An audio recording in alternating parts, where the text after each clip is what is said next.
வணக்கம் அன்பராகம் நேர்களே. இன்னைக்கு அந்த ட்ரெஷரி சம்பந்தப்பட்ட நிறைய கேள்விகளும் இருக்குது. இதுல பென்ஷன் வாங்கக்கூடியவர்களும் இந்த நிகழ்ச்சிக்கு வந்திருக்காங்க.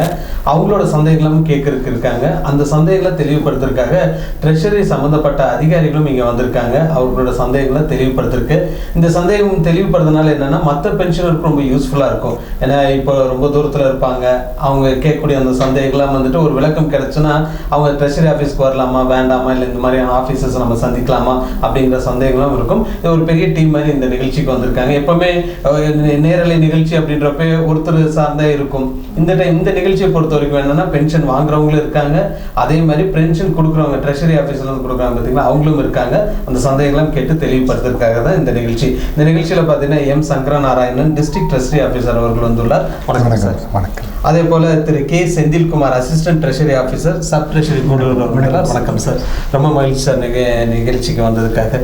சார் இந்த நிகழ்ச்சியை பார்த்தீங்கன்னா ஒரு யூனிக்கான ஒரு நிகழ்ச்சி. ஏன்னா ரெண்டு தரப்புலையும் இப்போ வந்திருக்காங்க.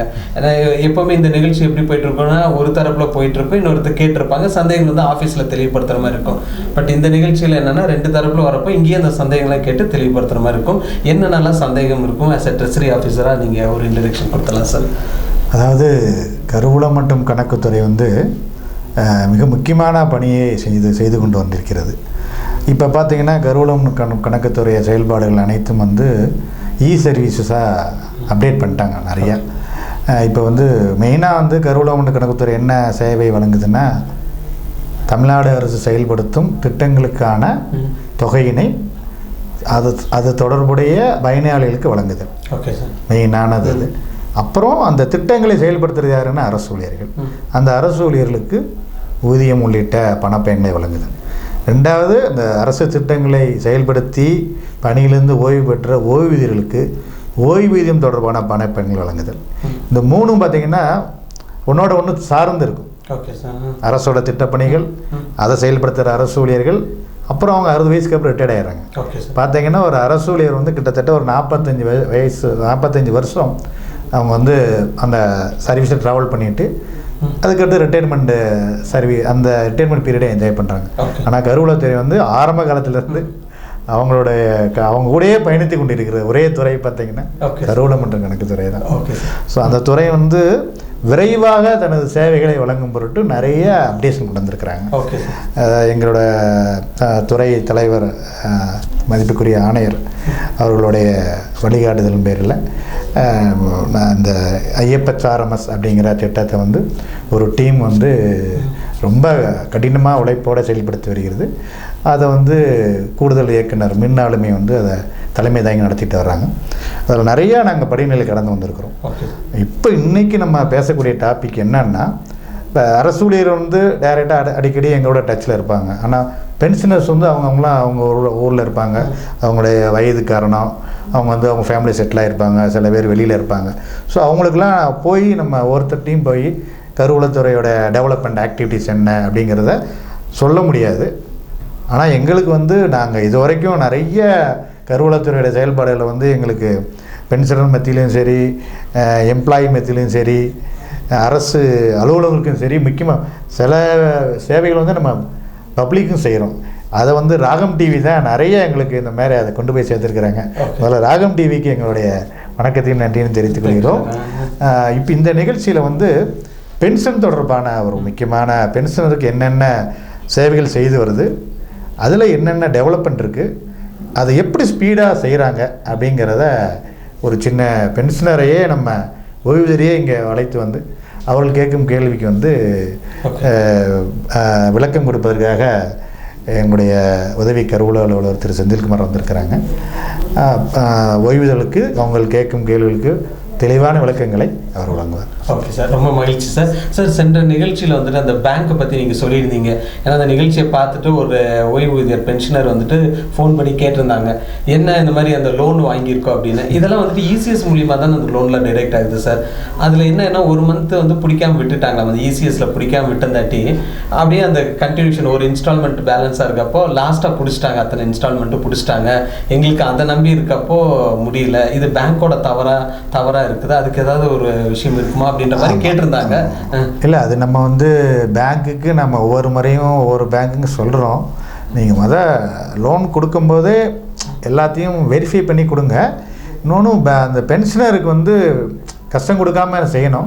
இப்போ நாங்கள் அடுத்ததாக ஒரு ஒரு ஒரு பிளான் பண்ணியிருக்கோம். என்னென்னா இப்போ கலெக்டர் தலைமையில் மாதத்துக்கு ஒரு நாள் பேங்கர்ஸ் மீட்டிங் நடக்குது. Okay sir. அதில் ட்ரெஸரி ஆஃபீஸர் கலந்துக்கிட்டு பென்ஷனர்ஸ் அசோசியேஷனையும் கூப்பிட்டு வச்சு இவங்களுக்கு என்னென்ன இடர்பாடுகள் இருக்குது இந்த லோன் வாங்குறதுல, லோன் ரீபேமெண்ட்டில், அதெல்லாம் நம்ம பேங்கர்ஸ் கூடயே உட்காந்து அந்த அவங்களுக்கான குறைகள்லாம் தீர்க்கிறதுக்காக பிளான் பண்ணியிருக்கிறோம். கலெக்டர் மேடத்துக்கும் ஒரு நோட் அனுப்ப போகிறோம். மேடம் வந்து சமைச்ச உடனே அந்த மீட்டிங்லேயும் இனிமேல் பென்ஷனருக்கான எல்லா குறைபாடுகளும் அது குறைகள் களையப்படும் என்பதே தெரிவித்து இந்த நிகழ்ச்சியில் நீங்கள் கேட்டிருந்தீங்க, ஒரு பென்ஷனர் கேட்டிருந்தாங்க, சார் வச்சே கேட்டாச்சு அந்த ஒரு கொஸ்டின். அதுக்கான ஒரு மீட்டிங், ரிவ்யூ மீட்டிங் மாதிரி வச்சுட்டு எல்லாத்தையும் கன்சல்ட் பண்ணிவிட்டு அதுக்கான ஒரு சொல்யூஷன் கிடைச்சிடும் அப்படின்ற மாதிரி சொன்னாங்க. ரொம்ப மகிழ்ச்சி சார். கட்டாயமாக அவரும் ஹாப்பியாக இருப்பாருங்க சார். ரொம்ப மகிழ்ச்சி சார். ஸோ இப்போ என்னென்னா நம்ம ஒரு பென்ஷனர் நம்ம இங்கே கூப்பிடலாம், இந்த நிகழ்ச்சிக்கு வந்திருக்காரு. வந்தோன்னா அவருக்கு என்னென்ன சந்தேகம்லாம் இருக்குது அந்த சந்தேகத்தை வந்துட்டு தெளிவுபடுத்துறதுக்காக Thiru K Senthilkumar assistant treasury officer வந்துட்டு நிலத்துக்கு வந்துள்ளார். அவர்கிட்ட வந்து அந்த சந்தேகம்லாம் கேட்டு இந்த நிகழ்ச்சியில் வந்துட்டு அந்த சந்தேகங்கள்லாம் தெளிவுபடுத்திக்கலாம். அதுக்கான ஒரு நிகழ்ச்சி தான் இருந்து ஒரு சிறிய இடைவேளைக்கு பிறகு அது ஒரு பென்ஷனர் இங்கே வருவாங்க. சிறிய இடைவேளைக்கு பிறகு நிகழ்ச்சி தொடரும். ராகம் டிவி யூடியூப் பக்கத்தை சப்ஸ்கிரைப் செய்யுங்கள். மீண்டும் இந்த நிகழ்ச்சியில் சந்திப்பதில் மகிழ்ச்சி. இந்த நிகழ்ச்சியில் ஒரு பென்ஷனர் வந்திருக்காங்க, ரெவரண்ட் ஃபாதர் ஜெரோம் அவர்கள். இவர் ஒரு பென்ஷனர். இவரை பற்றி ஒரு சின்ன இன்ட்ரடக்ஷன் என்னன்னா, அந்த ஃப்ளட்டு சமயத்தில் நிறைய நிகழ்ச்சிகளாக பண்ணியிருந்தோம் ராகம் தொலைக்காட்சியில். அப்போ சார் வந்துட்டு பர்சனலாக கூப்பிட்டு எங்களை பாராட்டினாங்க. நம்ம சேவையை பற்றி நிறைய விஷயங்கள் சொல்லியிருந்தாங்க. இப்போ தான் நேரில் நம்ம தொலைக்காட்சிக்கு வந்திருக்காரு. அவருக்கு முதல் வணக்கம் தெரிவிச்சு. வணக்கம் சார். ஸோ இந்த நிகழ்ச்சி பார்த்தீங்கன்னா இந்த ட்ரெஸரி சம்மந்தப்பட்ட ஒரு நிகழ்ச்சி. இதில் ஒரு பென்ஷனரும் வந்திருக்காங்க. அந்த பென்ஷனருக்கு அவர் கேட்கக்கூடிய அந்த சந்தேகங்களை தெளிவுபடுத்துறதுக்காக Thiru K Senthilkumar assistant treasury officer, sub treasury, Gudalur அவர் வந்திருக்காங்க. என்னென்னலாம் சந்தேகங்கள் அவர்கிட்ட இருக்குதோ அவர்கிட்ட கேட்டுக்கலாம். சார் உங்களுக்கு நிறைய சந்தேகங்கள் இருக்குது, நீங்க டைரக்டா கேட்டுக்கலாம். ஏன்னா நீங்க கேட்கக்கூடிய அந்த கேள்விகள் வந்து மற்ற பென்ஷனர்களுக்கு வந்து ரொம்ப ஹெல்ப்ஃபுல்லா இருக்கும். ட்ரெஷரி ஆஃபீஸர் சொன்ன மாதிரி ரெகுலரா பண சேலரி வாங்குறவங்களுக்கு பிரச்சனை இல்லை, பட் இந்த பென்ஷனருக்கு ஒரு சில பிரச்சனைகளா இருக்குதுன்றாங்க. நீங்க என்ன பிரச்சனையை சந்திக்கிறீங்க சார்? அது எப்படி சால்வ் ஆகுது? எனக்கு பிரச்சனை எனக்கு சார் எனக்கு கொஞ்சம் டீட்டெயிலாக நீங்கள் சொல்லணும். இந்த ஓய்வூதியத்தை பற்றி ஒரு டீட்டெயிலாக எக்ஸ்பிளைன் பண்ணி சார். நான் சொல்கிறேன், ஓய்வூதியம்னா என்னென்னா, ஒரு அரசு ஊழியர் மன நிறைவுத்தக்க வகையில் பணியாற்றிட்டு பணி ஓய்வு பெறாரு. இப்போதுக்கு 60 வருஷத்தில் பணியாற்றுறாரு. அதுக்காக கவர்மெண்ட் கொடுக்குற ஒரு தொகை. இது வந்து மாதம் அவங்களோட கணக்கில் வந்துட்டு வங்கி கணக்கில் போகுது. அது இல்லாமல் சில ஓய்வூதியதாரர்கள் வந்து பணி காலத்தில் வந்து இறந்து போகிறாங்க. அவங்களுக்கு வந்து ஃபேமிலி பென்ஷனை வந்துட்டு கொடுக்குறாங்க. அது வந்து அவங்க அரசு ஊழியரை வந்து இறந்து போயிட்டு 7 வருஷம் வரைக்கும், இல்லாட்டி அவரோட 65வது வருஷம் வரைக்கும் அரசு ஊழியர் என்ன 50 சம்பளம் வாங்கிட்டு இருக்காரோ அதில் பாதி கிடைக்கும். 7 வருஷம் பிறகு குடும்ப ஓய்வூதியமா 30% கிடைக்கும். அதே சர்வீஸ்ல இருக்கவர் ரிட்டையர்ட் ஆயிட்டாருன்னா அவருக்கு 50%, கடைசி வரைக்கும் 50% கிடைக்கும். சப்போஸ் அவர் இறந்து போயிட்டாருன்னா 65 வயசுக்குள்ள இறந்து போயிருந்தாருன்னா அவருக்கு அந்த பீரியடுக்கு 50%. அப்புறம் 65 வயசு இல்லாட்டி இறந்து போனா 7 வருஷம், இது எது முன்னாடி வருதோ அதுக்கு முன்னாடி வந்துச்சுன்னு சொன்னா 30% அது வந்து கிடைக்கும் சார்.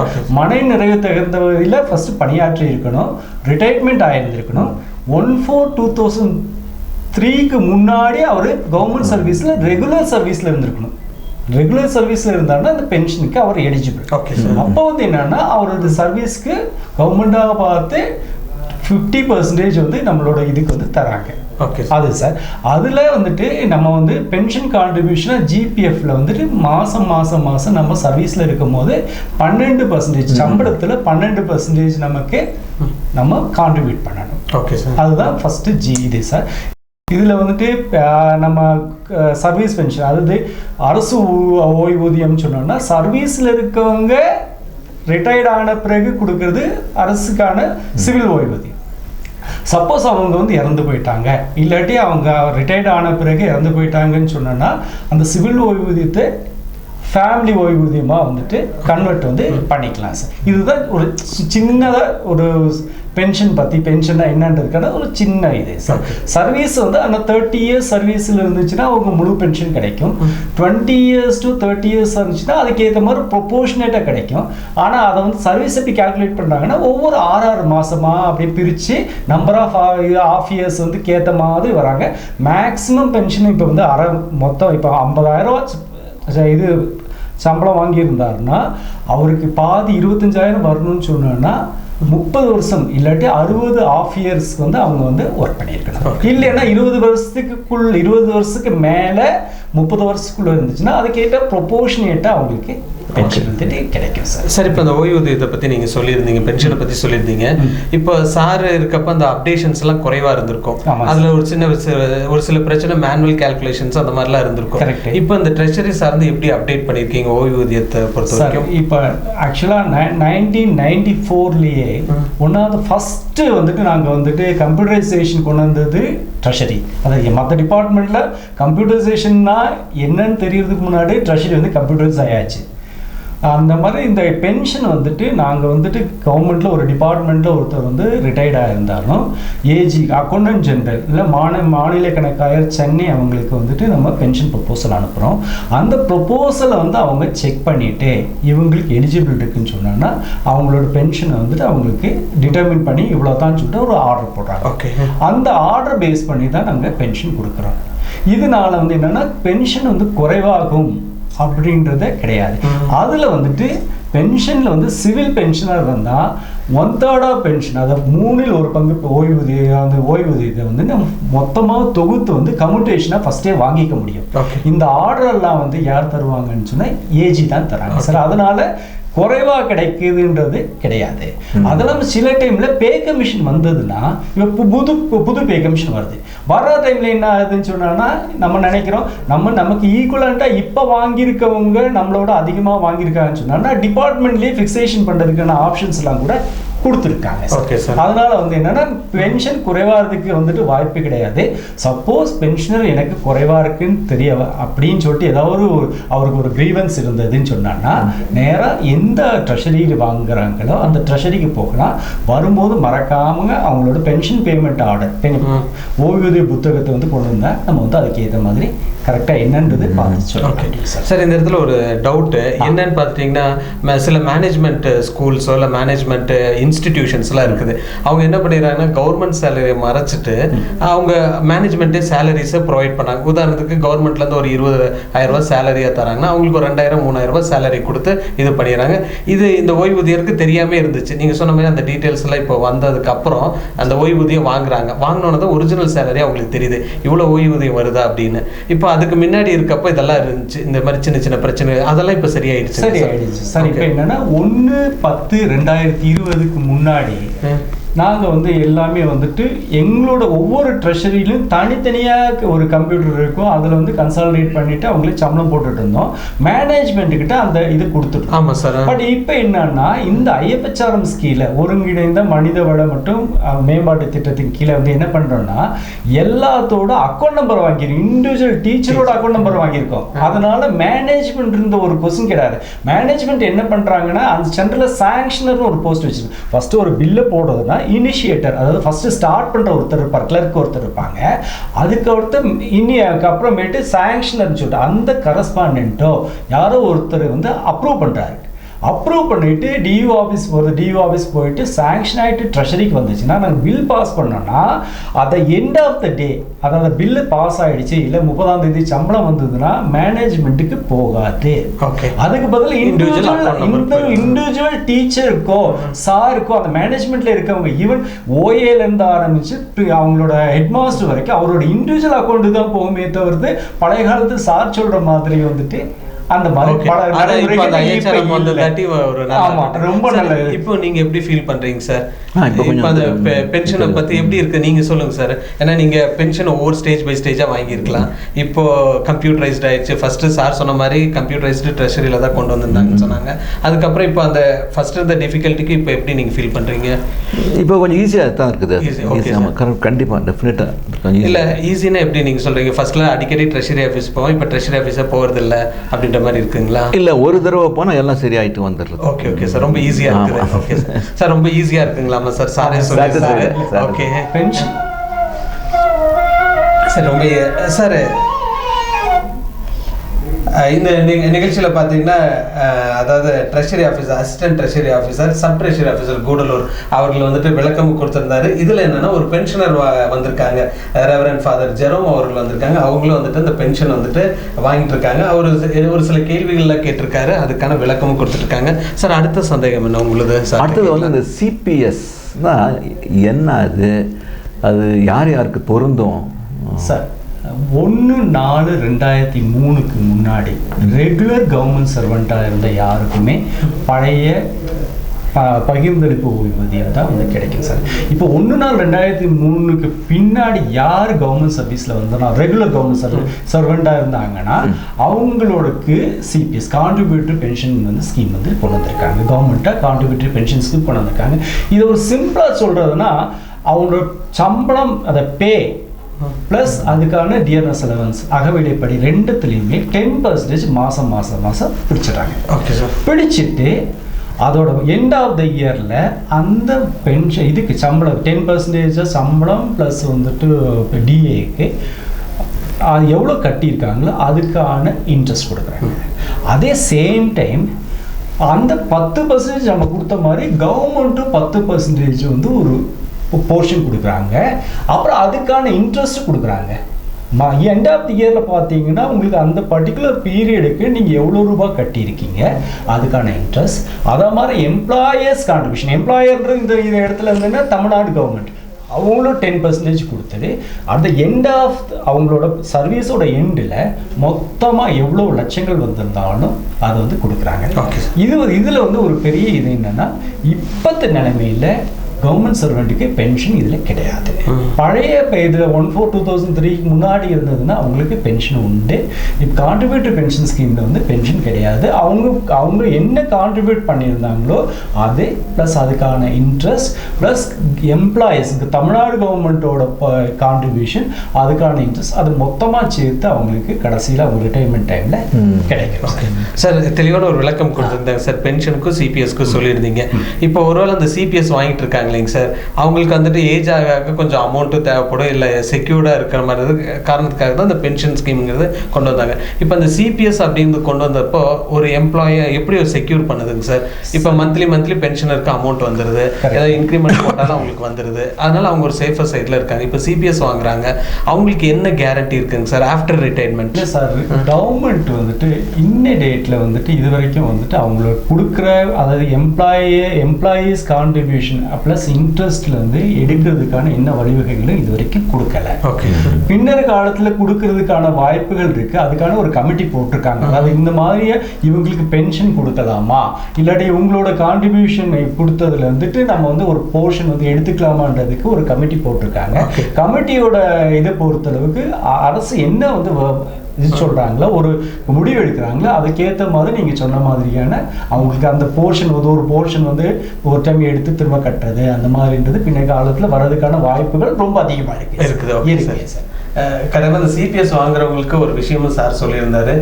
ஏன்னா அவங்களுக்கு அந்த செக்யூர்டாக இருக்கும் சார். மந்த்லி ஒரு அமௌண்ட் வந்துட்டு இருந்துச்சுன்னா ஃபேமிலி சைடும் உங்களுக்கு ரெஸ்பெக்ட் இருக்கும், பணம் வந்துட்டே இருக்குன்னு. இப்போ ஒன் டைம் செட்டில்மெண்ட்டாக இருந்துச்சுன்னா அது எப்படி செலவாகுதுன்னு தெரியாமல் கூட போயிடலாம், டெபாசிட் பண்ண கொஸ்டின். அதனால அதுக்கான ஒரு வழிமுறைகளும் வந்துட்டு முயற்சி பண்ணிட்டு இருக்காங்க சார். அந்த சிபிஎஸ் பற்றி புதுசாக அடுத்த ஒரு கொஸ்டின் கேட்டு, இந்த பழைய பென்ஷனுக்கும் அடிக்கடி அதிகம் தான் பேசிட்டு இருக்கிறோம், புது பென்ஷனுக்குள்ள வித்தியாசம் என்ன சார்? இப்போ ஒருத்தர் வந்து 1/4/2003 முன்னாடி ஒரு கவர்மெண்ட் ரெகுலர் எம்ப்ளாயியாக இருந்தாங்கன்னா அவங்களுக்கு 30 வருஷம் சர்வீஸ் முடிச்சா முழு பென்ஷன் ஏற்கனவே நான் சொல்லியிருக்கேன், சம்பளத்தில் பாதி கிடைக்கும். அப்புறம் 1/4/2003 பின்னாடி இருந்ததுன்னு சொன்னா கான்ட்ரிபியூட்டரி பென்ஷன் தான் கிடைக்கும். அது எண்ட் ஆஃப் த அவர் சர்வீஸோட எண்டில் வந்து அவங்களுக்கு வந்துட்டு அவர் என்ன கட்டியிருக்காரோ அது ப்ளஸ் அதுக்கான இன்ட்ரெஸ்ட், கவர்மெண்ட்டுக்கான மொத்த கான்ட்ரிபியூஷன் அவர் எவ்வளோ கட்டியிருக்காரோ அதுக்கு ஈக்குவலண்ட்டான கான்ட்ரிபியூஷன் அதுக்கான இன்ட்ரெஸ்ட் வந்து கிடைக்கும். அப்புறம் அவரோட சர்வீஸில் வந்து ஏர்ன் லீவ் மாதத்துக்கு வருஷத்துக்கு 30 நாள் ஏர்ன் லீவ் வந்துட்டு இடிஏ விடுப்பு சொல்லுவாங்க, அதுக்கான 8 மாத சம்பளம் வந்து கிடைக்கும். அப்போ அன்அண்ட் லீவ் அண்ட் ப்ரைவேட் எஃபர்ஸ் அதாவது 180 நாட்கள் வந்து ஈட்டா விடுப்பு வந்து இருக்கும், சொந்த காரணங்களுக்காக ஈட்டா விடுப்பு இருக்கும். அதை வந்து அரை சம்பள விடுப்புன்னு சொல்லுவோம். அதில் அதில் பாதி 90 நாட்களை வந்துட்டு அவங்க சம்பளம் மொத்தமாக வாங்கிக்க முடியும். மொத்தமாக 11 மாதம் வாங்கிக்க முடியும். இது வந்து பழசுலேயும் வந்துட்டு அதை 11 மாதம் வாங்கிக்க முடியும், புது சிபிஎஸ் ஸ்கீம்லேயும் 11 மாதம் வாங்கிக்கும். ஆனால் முக்கியமான டிஃப்ரென்ஸ் என்னன்னா, பழசுல முக்கியமாக பென்ஷன் கிடைக்கும், மந்த்லி பென்ஷன் ஒன்று உண்டு, அது கேரண்டீடு பென்ஷன் ஒன்று உண்டு. பின்ன வந்து கிராஜுவிட்டி வந்து பணிக்கொடை சொல்கிறாங்களே, பணிக்கொடை வந்துட்டு பழைய பென்ஷனில் தான் உண்டு, சிபிஎஸ் காரங்களுக்கு கிடையாது. அப்புறமேட்டு தேர்டு வந்துட்டு என்னன்னு சொன்னோன்னா, பழசில் வந்துட்டு பென்ஷனர் வந்துட்டு 3/4 அது சிவில் பென்ஷனராக இருந்தேன்னா அவரோட பென்ஷனில் 3/4 வந்துட்டு மொத்தமாக தொகுத்து கம்யூட்டேஷன் ஆஃப் பென்ஷன் சொல்லிட்டு வாங்கிக்க முடியும். பட் நியூவில் வந்து அவங்களுக்கு பென்ஷன் கிடையாதுன்றனால இன்னைக்கு இப்பொழுது அவங்களுக்கு கம்யூட்டேஷன்ற வார்த்தை அவங்களுக்கான இது அப்ளிகபிள் ஆகாது சார். அதுதான் மேஜராக முக்கியமாக சொல்கிறதுனா, புது பென்ஷன் ஸ்கீமில் வந்துட்டு அவங்களுக்கு அது சிபிஎஸ்ல வந்து அவங்களுக்கு பென்ஷன் கிடைக்காது. மினிமம் பென்ஷன் கூட இப்போத்தோட கவர்மெண்ட்டோட நார்ம்ஸ் படி கிடைக்காது. பழசுலனா மினிமம் பென்ஷன் உண்டு. மினிமம் பென்ஷனா அவங்களோட சம்பளத்துக்கு ஏற்ற பென்ஷன் உண்டு, பின்ன அவரோட சர்வீஸ்க்கு ஏற்ற பென்ஷன் உண்டு, கிராஜுவிட்டி உண்டு, பின்ன வந்துட்டு லீவ் சேலரி உண்டு. புது பென்ஷன் பொறுத்தவரை சிபிஎஸ் கீழே இருக்க பென்ஷனர் பொறுத்தளவுக்கு அவங்களோட மொத்த பங்கு எவ்வளோ இருக்குது ப்ளஸ் கவர்மெண்ட்டோட பங்கு வந்து அதை இன்ட்ரெஸ்டோடு சேர்ந்து வாங்கிக்க முடியும். பட் கிராஜுவிட்டின்ற வந்து ஒரு கிடையாது. இதுதான் மேஜரான டிஃபரன்ஸ். அது புது பென்ஷன் சொல்லலாங்களா? அது அந்த பென்ஷன் வார்த்தை சொல்லக்கூடாது. New system can't repeat pension scheme என்ன சொல்றாங்க. ஸ்கீம். Okay sir. சார் அடுத்த கேள்வி சார், அது தெரிஞ்சு இது புரிஞ்சு சார். இந்த சமீப காலத்தில் ரிட்டையர்ட் ஆனவங்களுக்கு தெரிஞ்சுக்க வேண்டிய ஒரு விஷயம் என்னன்னு கேட்டிங்கன்னா, முதல்ல வந்து ப்ரொப்போசல்ஸ் எழுதி அனுப்போம், அது அப்படியே தான் இருக்குதா இல்லை அதுக்கு ஆல்டர்னேட்டிவ் வேறு பண்ணியிருக்கீங்களா? இப்போ சார் இப்போ ஒருத்தர் வந்துட்டு 30 வருஷம், அதாவது ரிட்டையர்மெண்ட் ஏஜ் வந்து ஃபர்ஸ்ட் வந்து கொரோனாக்கு முன்னாடி வந்து 58 வயசு வைக்கிறது சார். அப்போ கொரோனாக்கு அப்புறம் 59 ஆச்சு, பின்ன 60 வருஷத்துல இப்போ ரிட்டையர்மெண்ட், அவர் டேட் ஆஃப் ரிட்டையர்மெண்ட் 60வது வருஷம் சொல்லிட்டு கொண்டு வந்துட்டாங்க. கடைசி ஆஃப் இயர்ல இருக்கும்போது, கடைசி 6 மாச காலத்தில் இருக்கும்போது அவர் வந்து பென்ஷன் ப்ரொபோசல் அனுப்பணும். அது பழைய பென்ஷன் ஸ்கீமில் இருந்தாங்கன்னா அவங்களுக்கு பென்ஷன் வந்து ப்ரொபோசல் ஏஜிக்கு அனுப்பணும். Okay sir. ஏஜிக்கு அனுப்பும் போது பழைய நடைமுறையில் என்னென்னா அனெக்ஷர் 4 இல்லை ஃபார்ம் 5ன்ற ஒரு ஃபார்ம் இருந்தது. ஃபார்ம் 5 நம்ம வந்து மேனுவலாக ஃபில் பண்ணி ஒவ்வொரு காலத்தையும் நம்ம எல்லாத்தையும் ஃபில் பண்ணி செக் பண்ணிவிட்டு எஸ்ஆரோட சேர்த்து நம்ம ஏஜிக்கு அனுப்புவோம். ஏஜி அந்த நம்ம எல்லாத்தையும் செக் பண்ணிவிட்டு இவங்களுக்கு பென்ஷன் வந்துட்டு ப்ரொபோசலில் வந்து அக்செப்ட் பண்ணிவிட்டு இவங்களுக்கு பென்ஷன் பேமெண்ட் ஆர்டர் வந்துட்டு ஆத்தரைஸ் பண்ணி கொடுப்பாங்க. இப்போ நியூ பென்ஷன் இதை புது வழிமுறை என்னென்னா ஐஎஃப்ஹெச்ஆர்எம்ஸ் 2020 10வது மாதத்துக்கு அப்புறம் ஐஎஃப்ஹெச்ஆர்எம்ஸ் நடைமுறைக்கு வந்தது. இப்போ லேட்டஸ்ட்டாக அதில் ஒப்பாஸ்ன்ற ஒரு சிஸ்டம் கொண்டு வந்திருக்காங்க. ஒப்பாஸ்ன்ற சிஸ்டம் கொண்டு வந்திருக்காங்க. என்னன்னா நம்ம சர்வீஸ் புக் இருக்கு இல்லைங்க, சர்வீஸ் பணிப்பதிவேடு சொல்கிறோம். பணிப்பதிவேடு என்ன, ஒவ்வொரு எம்ப்ளாயிக்கும் என்ன வாங்குறாங்க, சம்பளம் வாங்குறாங்க, என்ன லீவ் எடுத்திருக்காங்க, சர்வீஸ் என்ன சர்வீஸில் இருக்க அத்தனை டீட்டெயில்ஸும் வந்து நம்ம மேனுவலாக எழுதிட்டு இருந்தோம். இப்போ அந்த மேனுவல் இல்லாமல் எல்லாமே டிஜிட்டலைஸ் பண்ணியாச்சு. டிஜிட்டலைஸ் பண்ண என்ன, நம்மளை சப்போஸ் இப்போ மேனுவல் பண்ணியிருக்கோம், ஒரு கையில் சர்வீஸ் புக் இருக்குது, எங்கேயாவது ஒரு தீ பற்றிடுச்சோ இல்லை தண்ணியில் போட்டாவோ இல்லாட்டி எலி கடிச்சிருச்சுனாவோ முடிச்சு போச்சு. ஆனால் கம்ப்யூட்டரைஸ் பண்ண பிறகு என்னன்னா எல்லா ரெக்கார்ட்ஸுமே ஒரு இடத்துல வந்து ஸ்டோர்ட் ஆயிருக்கு.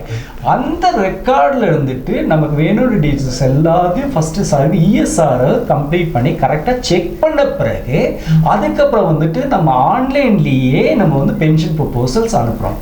இதனால என்னன்னா ஏஜி போயிட்டு ஒவ்வொரு பேஜும் செக் பண்ணிட்டு நம்ம செக் பண்ணப்படுறது இன்னொரு டைம் ஏஜி 2வது டைம் எல்லாம் செக் பண்ணிட்டு பண்ணும்போது என்ன ஆகும், மேனுவலாக செக் பண்ணும்போது எப்பவுமே ஆப்வியஸா லேட் ஆகும்.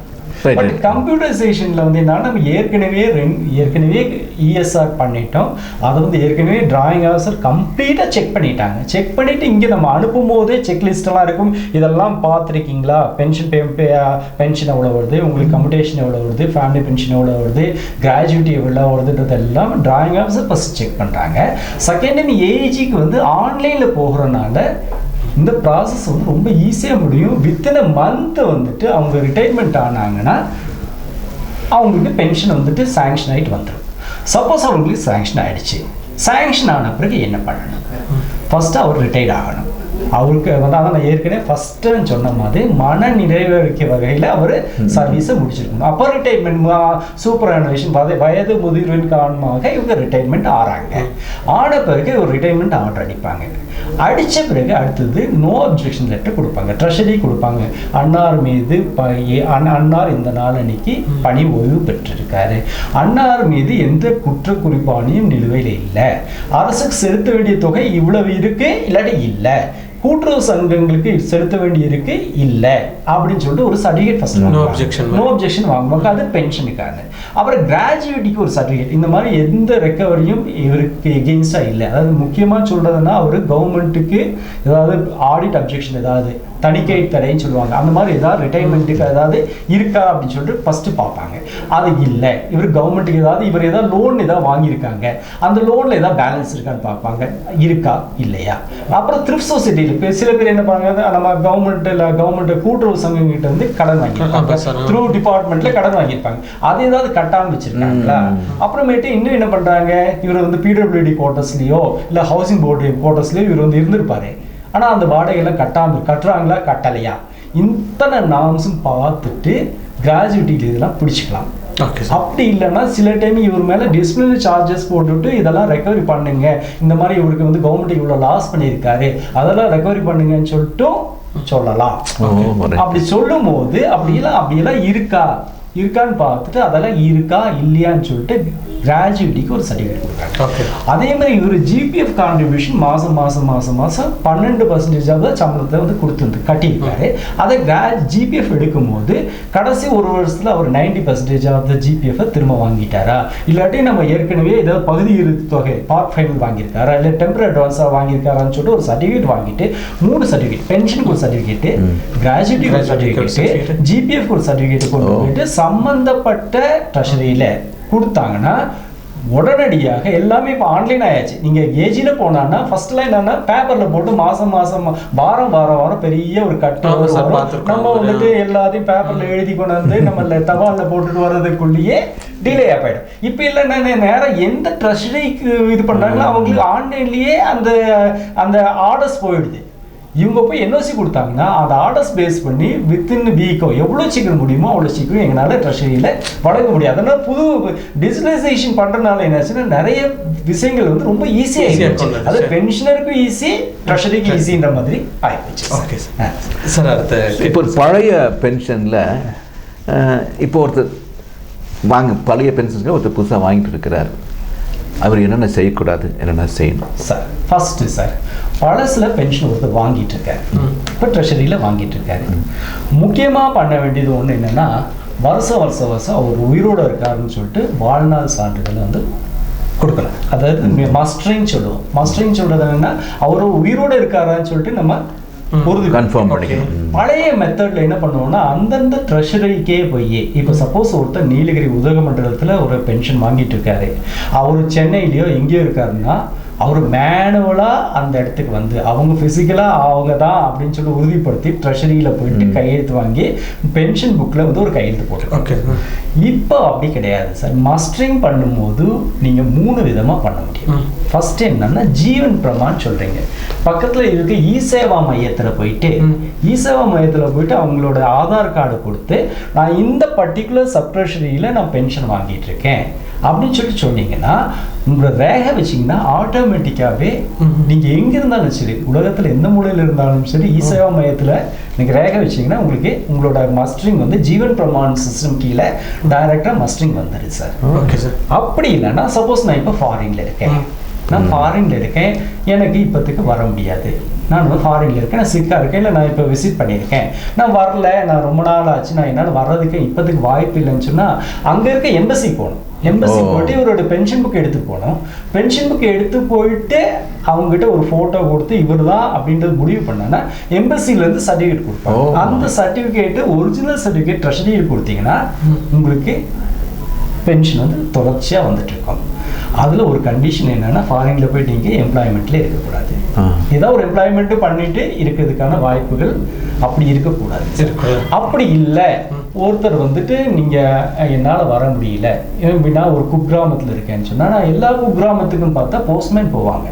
போஸ்ட்மேன் கையில் ஹேண்டில் டிவைஸ் இருக்கு. இந்த ரேகை வைக்கிறதே வந்துட்டு அவர் நாளே பண்ண முடியும். அந்த போஸ்ட்மேனே வந்து அந்த இது ஜீவன் பிரமான் வழியாக நம்ம ட்ரெஷரிக்கு வந்துட்டு லைஃப் சர்டிஃபிகேட் அனுப்ப முடியும் சார். இதுக்கு டைப் வந்து லாஸ்ட் இயர் பண்ணியிருக்காங்க. அதாவது டிபார்ட்மெண்ட் ஆஃப் போஸ்ட்டுக்கும் ட்ரெஷரிக்கும் ஒரு டைப் வந்து லாஸ்ட் இயர் பண்ணி 2023 வந்துட்டு பண்ணிட்டாங்க.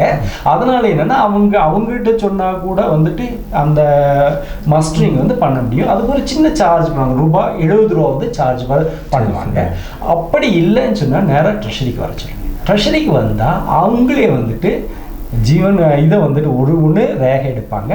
இல்லைன்னு சொன்னால் ஃபேஸ் அப்னு சொல்லிட்டு ஒரு அப்ளிகேஷன் இருக்கு. அந்த வழியாக வந்து ட்ரெஷரி வந்து உடனே ஒரு 5 மினிட்ஸோ 10 மினிட்ஸ்லேயே உங்களுக்கு மஸ்டரிங் வந்து பண்ணி கொடுப்பாங்க. இது ரெண்டுமே இல்லை என்னால். நான் எம்பசிலையும் இல்லை, நான் வெளிநாடுலையும் இருக்கேன். நான் பக்கத்தில் வந்து சேவா மையத்துக்கும் போக முடியல, பக்கத்தில் இருக்க ட்ரெஷரிக்கும் வர முடியல, நான் பெட்ரிடனாக இருக்கேன் அப்படின்னு சொன்னா நீங்கள் என்ன பண்ணுறது அப்படின்னா ஒரு லைஃப் சர்டிஃபிகேட் ஒரு ஃபார்ம் இருக்கு.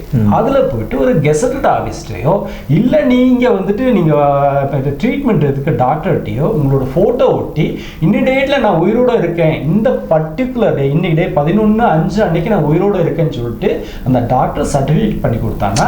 அதை கூட நாங்க வந்துட்டு லைஃப் சர்டிஃபிகேட்டா நாங்க எடுத்துட்டு உங்களுக்கு கண்டினியூஸ் பென்ஷன் வந்து தரேன்.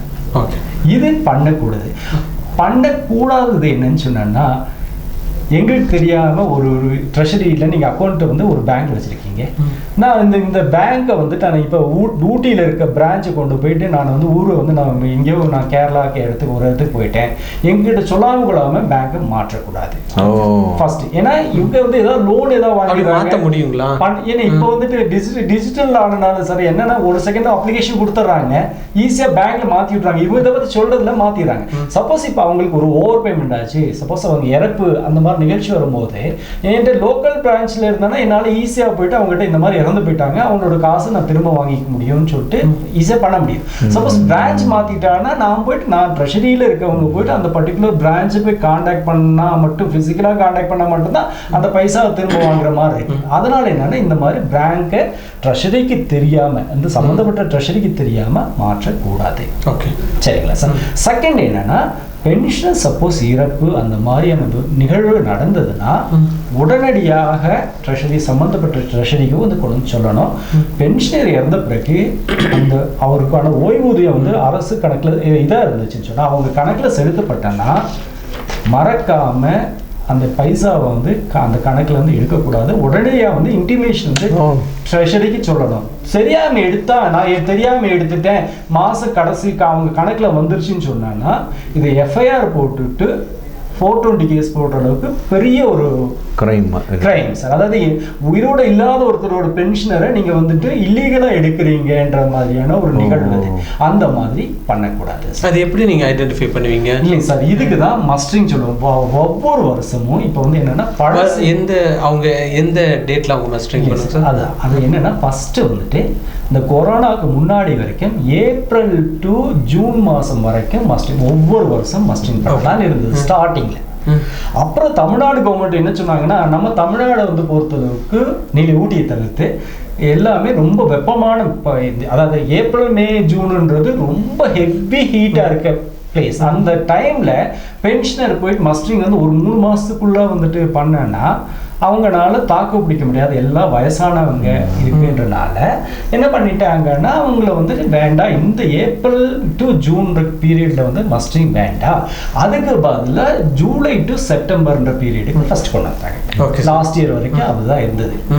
இப்போ 2023-24 என்ன பண்ணிட்டாங்கன்னா இந்த பீரியடும் வேண்டாம், நீங்க எப்ப ரிட்டையர்மெண்ட் ஆனீங்களோ, அதாவது எந்த date of month of retirement நீங்க என்ன ஆனீங்களோ அந்த மாசமும் அதுக்கு அடுத்த மாசம் அந்த மாசம் நீங்க பண்ணியாகணும். இப்போ சப்போஸ் நான் இப்போ 30 நாள்ல ரிட்டையர்மெண்ட் ஆயிருந்தேன்னா ஏப்ரல் மாசம் நான் பண்ணணும். ஒரு கிரேஸ் பீரியட் அடுத்த மாசம் மே மாசம் வரைக்கும் அவங்களுக்கு டைம் கொடுத்துருந்தாங்க.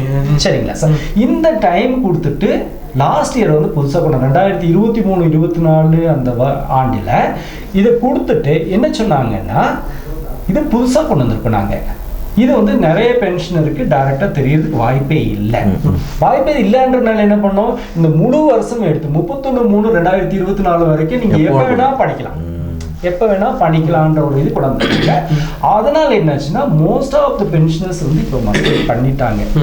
அப்போவுமே இன்னும் சில பேர் வந்து பண்ணாமல் இருக்காங்க. ஓகே சார், அப்போ வந்து அடுத்த வருஷத்துலேருந்து அப்படி இருக்காது. ஆனால் ஆமாம் சார், அதை தான் சொல்ல வரேன். அதில் என்னென்ன ஃபஸ்ட்டு வந்து இப்போ வந்து சில பேர் வந்து ஒரு குறைஞ்ச ஒரு 100க்கு கீழே இருக்க பென்ஷனை இது வரைக்கும் மஸ்டிங் பண்ணல.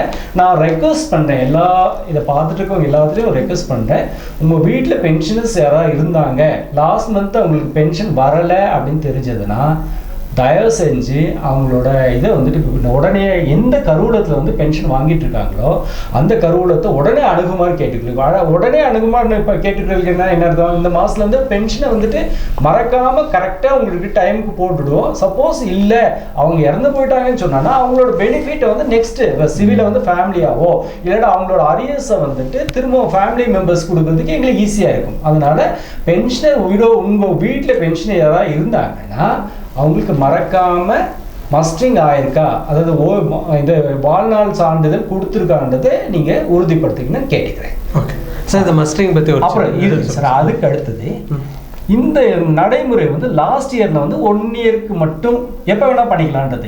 இந்த வருஷம் என்ன பண்ணிட்டாங்கன்னா நீங்க எப்போ ரிட்டையர்மெண்ட் ஆகிறீங்களோ அந்த மந்த் அதுல நீங்க ஒரு கொஸ்டின் கேட்கலாம். நான் வந்து ஃபேமிலி பென்ஷனர், சார் சொன்ன மாதிரி ஃபேமிலி பென்ஷனர், நான் என்ன பண்றது அப்படின்னா அவங்க ஃபர்ஸ்ட் டைமா கமெண்ட்ஸ் பண்ணுங்க எந்த டேட்ல அந்த அரசு ஊழியர் இறந்து போனாங்களோ அந்த மாசத்துல கமெண்ட்ஸ், அடுத்த இறந்து போனா அடுத்த நாள் வந்து அவங்களுக்கு கமெண்ட்ஸ் ஆயிருக்கும். அந்த மந்த் நெக்ஸ்ட் மந்த் அதை வந்து நீங்க இது பண்ணிக்கணும். மற்றபடி நான் ஃபாரின்ல இருக்கேன்னு சொன்னா நான் ஏற்கனவே சொன்ன மாதிரி எம்பசியில் வந்து பண்ணிக்கலாம். இது 3 டைப் நான் ஏற்கனவே சொன்னது நான் திருப்பி ரிப்பீட் பண்றேன். அது ஜீவன் பிரமாண்ல பண்ண முடியும், போஸ்ட்மேன் இருந்த போஸ்ட்மேன் பண்ண முடியும், இல்லை ட்ரெஷரிக்கு போயிட்டு பண்ண முடியும், இ-சேவா மையத்துக்கு போக முடியும். அப்படி இல்லைன்னு சொன்னா போஸ்ட்மேன் சொல்லிட்டு ஹேண்டில் டிவைஸ் இல்லை என்னால் படுத்திருக்காங்க என்னால் வர முடியலன்னு சொன்னா சர்டிஃபிகேட் லைஃப் சர்டிஃபிகேட் கொடுத்து உங்களால் ஃபர்ஸ்ட் டைம் பண்ணலாம். இப்போ ஃபாரின்ல இருக்கவங்க லைஃப் சர்டிஃபிகேட் வாங்க முடியுங்களா? ஃபாரின்ல இல்ல ஒருவேளை எம்பசில வர முடியாம ஒரு சூழல் இருக்குது, எம்பசிக்கு வந்து பண்ணோம்னா அவங்க பெட் ரிட்டனா இருக்காங்க, அவங்க என்ன பண்ண முடியும் சார்? இதுல எம்பசி தான் நமக்கு வந்துட்டு ஒரு அத்தாரிட்டி. அங்க இருக்க டாக்டரோ கெசட்டட்ன்ற வார்த்தைகள் வந்து நம்ம ஃபாரின்ல இருக்கவங்களுக்கு நம்மளால கொடுக்க முடியாது. எம்பசில போறதுதான். அப்ப அவங்களுக்கு ஒரே ஆப்ஷன் எம்பசி தான் போகணும். Okay sir.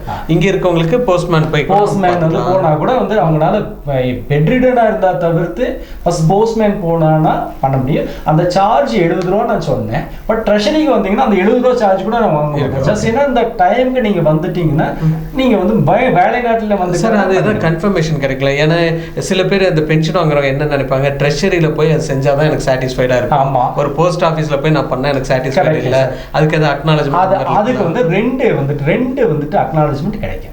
ஃபர்ஸ்ட் உங்களுக்கு நாங்க இப்போ ஃபேஸ் ஆப்ல நாங்க பண்றோம்னு சொன்னா ஃபர்ஸ்ட் வந்து ஒரு SMS வந்து உங்களுக்கு வரும். ஓகே, ஃபர்ஸ்ட் SMS வந்து thank you for successfully submitting your life certificate, your ஜீவன் பிரமாண ID is அப்படின்னு சொல்லிட்டு போட்டு ஒரு SMS வரும்.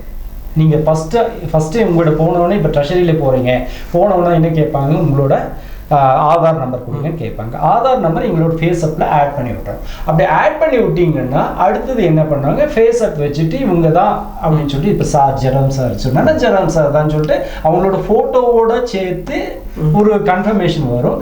வந்த செகண்ட்ல நான் எல்லாம் அப்ரூவ் கொடுத்துட்டேன்னா சாருக்கு ஒரு மெசேஜ் போகும், தேங்க்யூ ஃபார் சக்சஸ்ஃபுல்லி சப்மிட்டிங் வந்து லைஃப் சர்டிஃபிகேட் ஜீவன் பிரமாண ஐடிஸ் இதுன்னு சொல்லிட்டு போட்டு ஃபர்ஸ்ட் ஒரு கன்ஃபர்மேஷன் வந்து உங்களோட SMS உடனே வந்துடும். ஒரு 3 days கழிச்சு இது வந்து நேராக எங்க ஒரு அடுத்த நாள் எங்க ட்ரெஷரியில் இருக்க அட்மின் ஏடிஓ இல்லை டிஓக்கோ அந்த இந்த சார் மஸ்டரிங் பண்ணியிருக்காங்க அப்படின்ற டீட்டெயில்ஸ் வந்து போச்சுன்னு சொன்னால் IMHRMS கீழே இருக்க எங்களோட அப்ரூவல் இதில் சார் வந்து இன்னைக்கு டேட்டில் பண்ணியிருக்காங்க, அவங்களோட டீட்டெயில்ஸ்லாம் கரெக்டாக இருக்குது, இவங்க பென்ஷன் பேமெண்ட் ஆர்டர் சாரோட பேர் இதாக இருக்குது, இங்கே கொடுத்து கரெக்டாக இருக்குது, இவரோட ஆதார் கார்டு இங்கே கொடுத்து நம்பர் கொடுத்துருந்தாங்க, இந்த ஆதார் கார்டு கரெக்டாக இருக்குது, இவரோட பென்ஷன் பேமெண்ட் ஆர்டர் கொடுத்துருந்தாங்க, பென்ஷன் பேமெண்ட் ஆர்டர் கரெக்டாக இருக்குது, இவங்க பேங்க் அக்கௌண்ட் நம்பர் இது கொடுத்துருந்தாங்க, இந்த பேங்க் அக்கௌண்ட் நம்பர் கரெக்டாக இருக்குது, இவரோட டேட் ஆஃப் பர்த் இது, இந்த டேட் ஆஃப் பர்த் எல்லாமே கரெக்டாக இருந்ததுன்னு சொன்னேன்னா நான் அப்ரூவ் பண்ணேன்னா இது வந்து எங்கள் டைரக்டரேட்டு போகும்.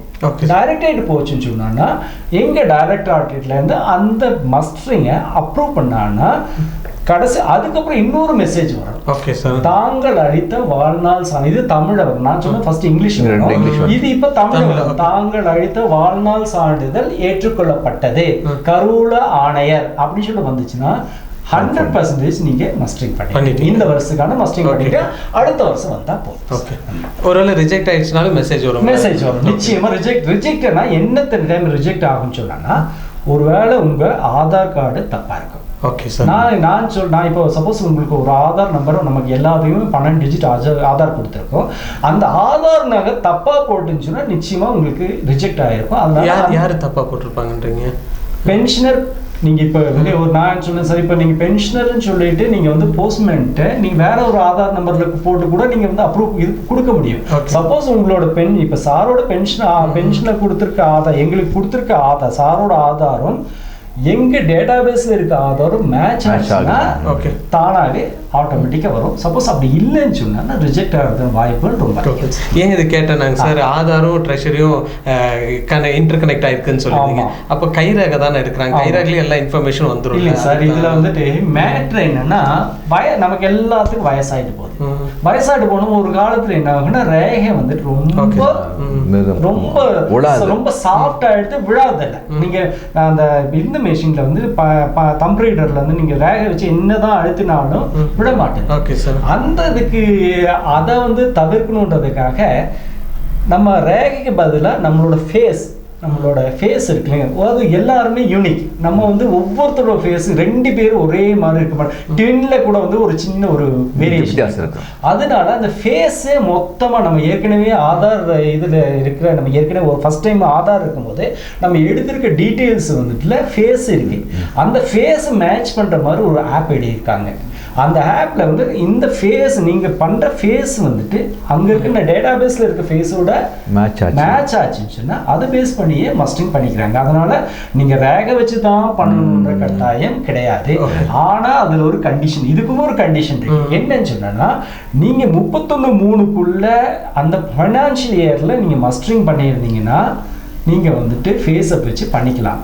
சப்போஸ் நீங்க விட்டுட்டீங்க, இந்த வருஷம் என்னால் வர முடியாது, ஸோ ஏதோ ஒரு காரணத்துக்காக உடல்நிலை சரியில்லை, நான் வெளியூர் போயிருந்தேன், நான் மறந்துட்டேன், அந்த மாதிரி ஏதோ ஒரு காரணத்துக்காக பண்ணியிருந்தீங்க அப்படின்னு சொல்லி இருந்ததுன்னா நீங்கள் நிச்சயமாக அந்த ட்ரெஷரிக்கு நீங்கள் ஃபிசிக்கலாக ஆஜராகணும். அப்போ ரேகை வச்சு தான் உங்களால் பண்ண முடியும். இல்லையா நீங்கள் வந்து டாக்டர்கிட்டையோ கெஸ்ட் ஆஃபீஸர்கிட்டையோ ஒரு லைஃப் சர்டிஃபிகேட் கொடுத்து தான் அந்த பேஸ் பண்ணி தான் நீங்கள் வந்து பண்ண முடியும். அதாவது இந்த 1 year டைம் கொடுக்குறோம், அந்த டைமையும் விட்டுட்டு நீங்கள் வந்து வரலைன்னு சொன்னா, இன்டிமேஷன் வரும்போது வரலன்னு சொன்னா நிச்சயமா நீங்க பிசிக்கலா நீங்க வரணும். அது வந்து கொஞ்சம் கஷ்டமான விஷயம் சார். கட்டாயமாக கேட்டிருப்பீங்க நீங்கள். ஓகே சார், நிறைய விளக்கங்கள் நீங்கள் கொடுத்துருந்தீங்க சார்.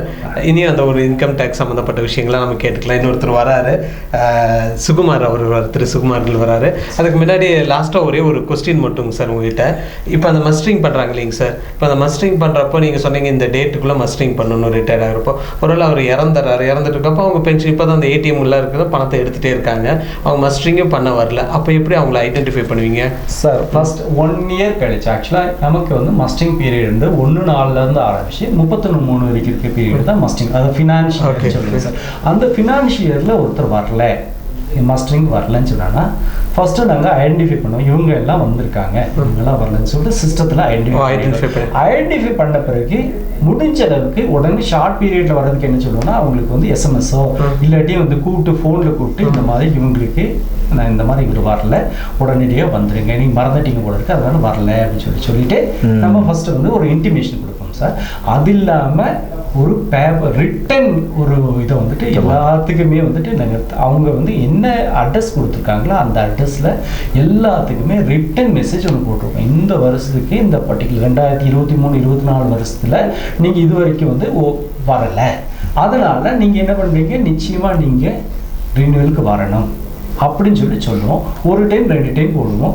சப்போஸ் பக்கத்தில் இருக்கவங்க விசாரிப்போம். சப்போஸ் அவர் இறந்து போயிட்டாங்கன்னு சொன்னால் ஃபர்ஸ்ட் வேலையை என்ன பண்ணுறதுன்னா பென்ஷன் ஸ்டாப்.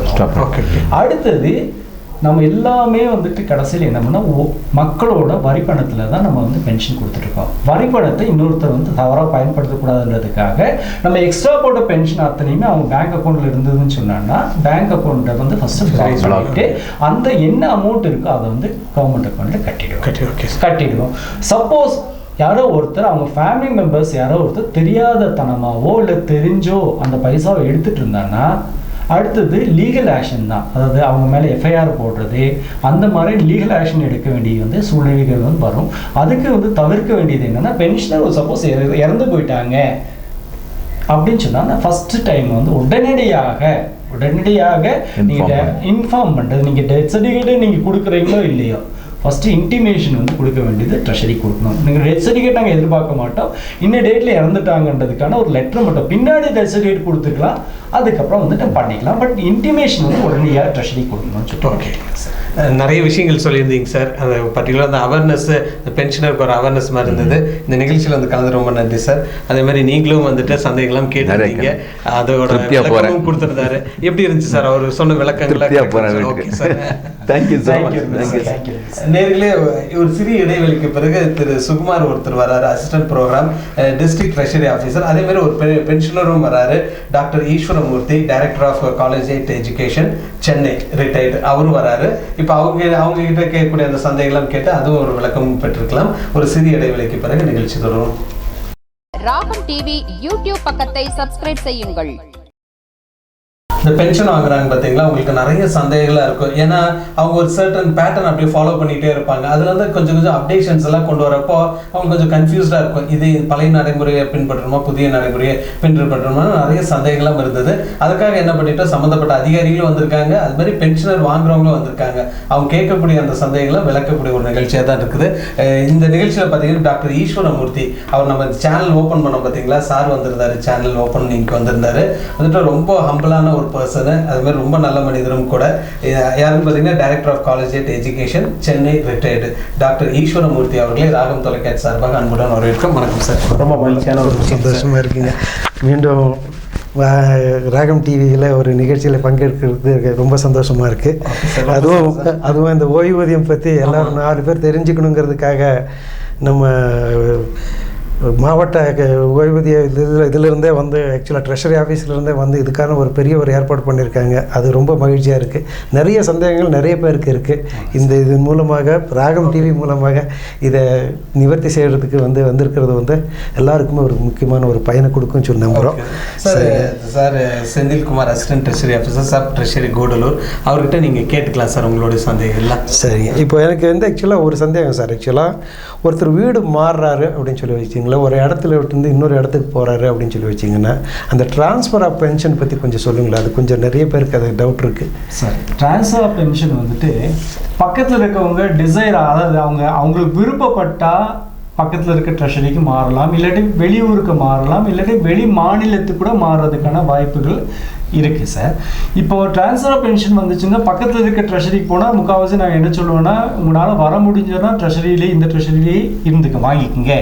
பக்கத்துலேயே இப்போ 10 கிலோமீட்டரில் இருக்காங்க, 5 கிலோமீட்டர் இருக்காங்க, நெக்ஸ்ட் ட்ரெஷரிக்கு போகணுன்ற இருந்தானா உங்களால் முடியுமா, இல்லை இங்கே வர முடியுமான்னு சொல்லி கேட்டு, இல்லை சார் என்னால் வர முடியும்னு சொன்னோன்னா வருஷம் ஒரு டைம் தான். இப்போ ஏன்னா மஸ்டரிங்கே வந்துட்டு எல்லாமே ஆன்லைன் பண்ணியாச்சு, அதனால் நீங்கள் வந்து ஈஸியாக வந்து பண்ணிக்கலாம்னு சொல்லி. இல்லை நான் வந்து வெளியூருக்கு போகிறேன் அப்படின்னு சொன்னால் ஃபஸ்ட்டு நாங்கள் பண்ணுறது என்னென்னா, நீங்கள் தொடர்புடைய வங்கியில் ஏதாவது லோன் ஏதாவது வச்சுருக்கீங்களா? சிம்பிள். என்னென்னா நிறைய பேர் லோன் வாங்கிடுறாங்க, மாற்றிட்டு போயிடுறாங்க, கடைசியில் என்ன பண்ணுறாங்க, ட்ரெஷரிக்கு வராங்க. அதுக்கு வந்து கவர்மெண்ட் ஒரு இது போட்டால் ஒரு ஸ்டாப் போட்டிருக்காங்க. என்னென்னா என்ஓசி கொடுத்தா தான், அந்த தொடர்புடைய பேங்க்லேருந்து ஒரு என்ஓசி கொடுத்தா மட்டும்தான் பென்ஷன் ட்ரான்ஸ்ஃபர் பண்ணுறதுன்னு சொல்லியிருக்காங்க சார். அப்படி பென்ஷன் ட்ரான்ஸ்ஃபர் பண்ணும்போது என்ஓசி வாங்குறீங்க, அதாவது இவங்க லோன் இருக்குது, இல்லாட்டி இவரை வந்து பண்ணுறதுக்கு எனக்கு அப்ஜெக்ஷன் இல்லை, பேங்க்லேருந்து அப்ஜெக்ஷன் இல்லை ஒரு லெட்டர், அப்புறம் தொடர்புடைய பென்ஷன் ஒரு அப்ளிகேஷன், நான் இந்த மாதிரி இந்த அட்ரஸ்லேருந்து இந்த அட்ரஸ்க்கு நான் போயிருக்கேன், எனக்கு இந்த ட்ரெஷரியில் இந்த பர்டிகுலர் ட்ரெஷரியிலையோ இல்லாட்டி சென்னையை பொறுத்தளவுக்கு பென்ஷன் பேமெண்ட் ஆர்டர், பென்ஷன் பே ஆஃபீஸ்லேயோ எனக்கு பென்ஷன் வேணும் அப்படின்னு சொல்லி கேட்டு ஒரு அப்ளிகேஷன் கொடுத்தாங்கன்னா உடனடியாக அதை வாங்கிட்டு அவங்களுக்கு விருப்பப்பட்ட ட்ரெஷரிக்கு வந்து நம்ம ஃபார்வர்ட் பண்ணிடுறோம் சார். இதுதான் சிம்பிளாக சொல்கிறதுனா, என்ஓசி வந்து வாங்கணும், கட்டாயமாக என்ஓசி வாங்கணும். ஒரு அப்ளிகேஷன் பென்ஷன் பேமெண்ட் ஆர்டரோட ஒரிஜினல் காப்பி வந்து ட்ரெஷரியில் ஒப்படைக்கணும். அப்போ அடுத்தது ஒரு 15 நாளுக்குள்ளே அவங்க நெக்ஸ்ட்டு வந்து எந்த ட்ரெஷரியில் பென்ஷன் வாங்குறாங்க அந்த ட்ரெஷரிக்கு நாங்கள் ட்ரான்ஸ்ஃபர் பண்ணிவிடுவோம். ட்ரான்ஸ்ஃபர் பண்ண ஆன்லைன்லையும் ட்ரான்ஸ்ஃபர் பண்ணிவிடுவோம், ஃபிசிக்கலாக பேப்பரும் ட்ரான்ஸ்ஃபர் பண்ணிவிடுவோம். அப்போ போய்ட்டு அவங்க வந்து அந்த பர்டிகுலர் ட்ரெஷரியை தொடர்ந்து கொண்டு இந்த மாதிரி நான் ஒரு லெட்டர் இது பண்ணியிருக்கேன், இவங்க லெட்டர் கொடுத்துருக்காங்க, எனக்கு வந்து பென்ஷன் வந்து கொடுங்கன்னு சொன்னோன்னா அந்த ட்ரெஷரியில் நெக்ஸ்ட் வந்து இதை வந்து கன்டினியூ பண்ணிக்கலாம். Okay sir. சார் அது ஆக்சுவலாக ரொம்ப நல்லா ஒரு விளக்கம் கொடுத்தீங்க சார். ஆக்சுவலாக இப்போ நீங்கள் சொன்ன மாதிரி ட்ரெஷரி ஆஃபீஸுக்கே போக வேண்டாம் அப்படிங்கிற ஒரு நிலைமை வந்துருச்சுங்க சார். அந்த அளவுக்கு வந்து அரசு வந்து எல்லாத்தையுமே எடுத்துகிட்டு வந்துட்டாங்க. ஆக்சுவலாக பார்த்தீங்கன்னா ஆன்லைனில் மஸ்டரிங்கிற ஒரு சமாச்சாரத்தை எடுத்துகிட்டு வந்துட்டாங்க.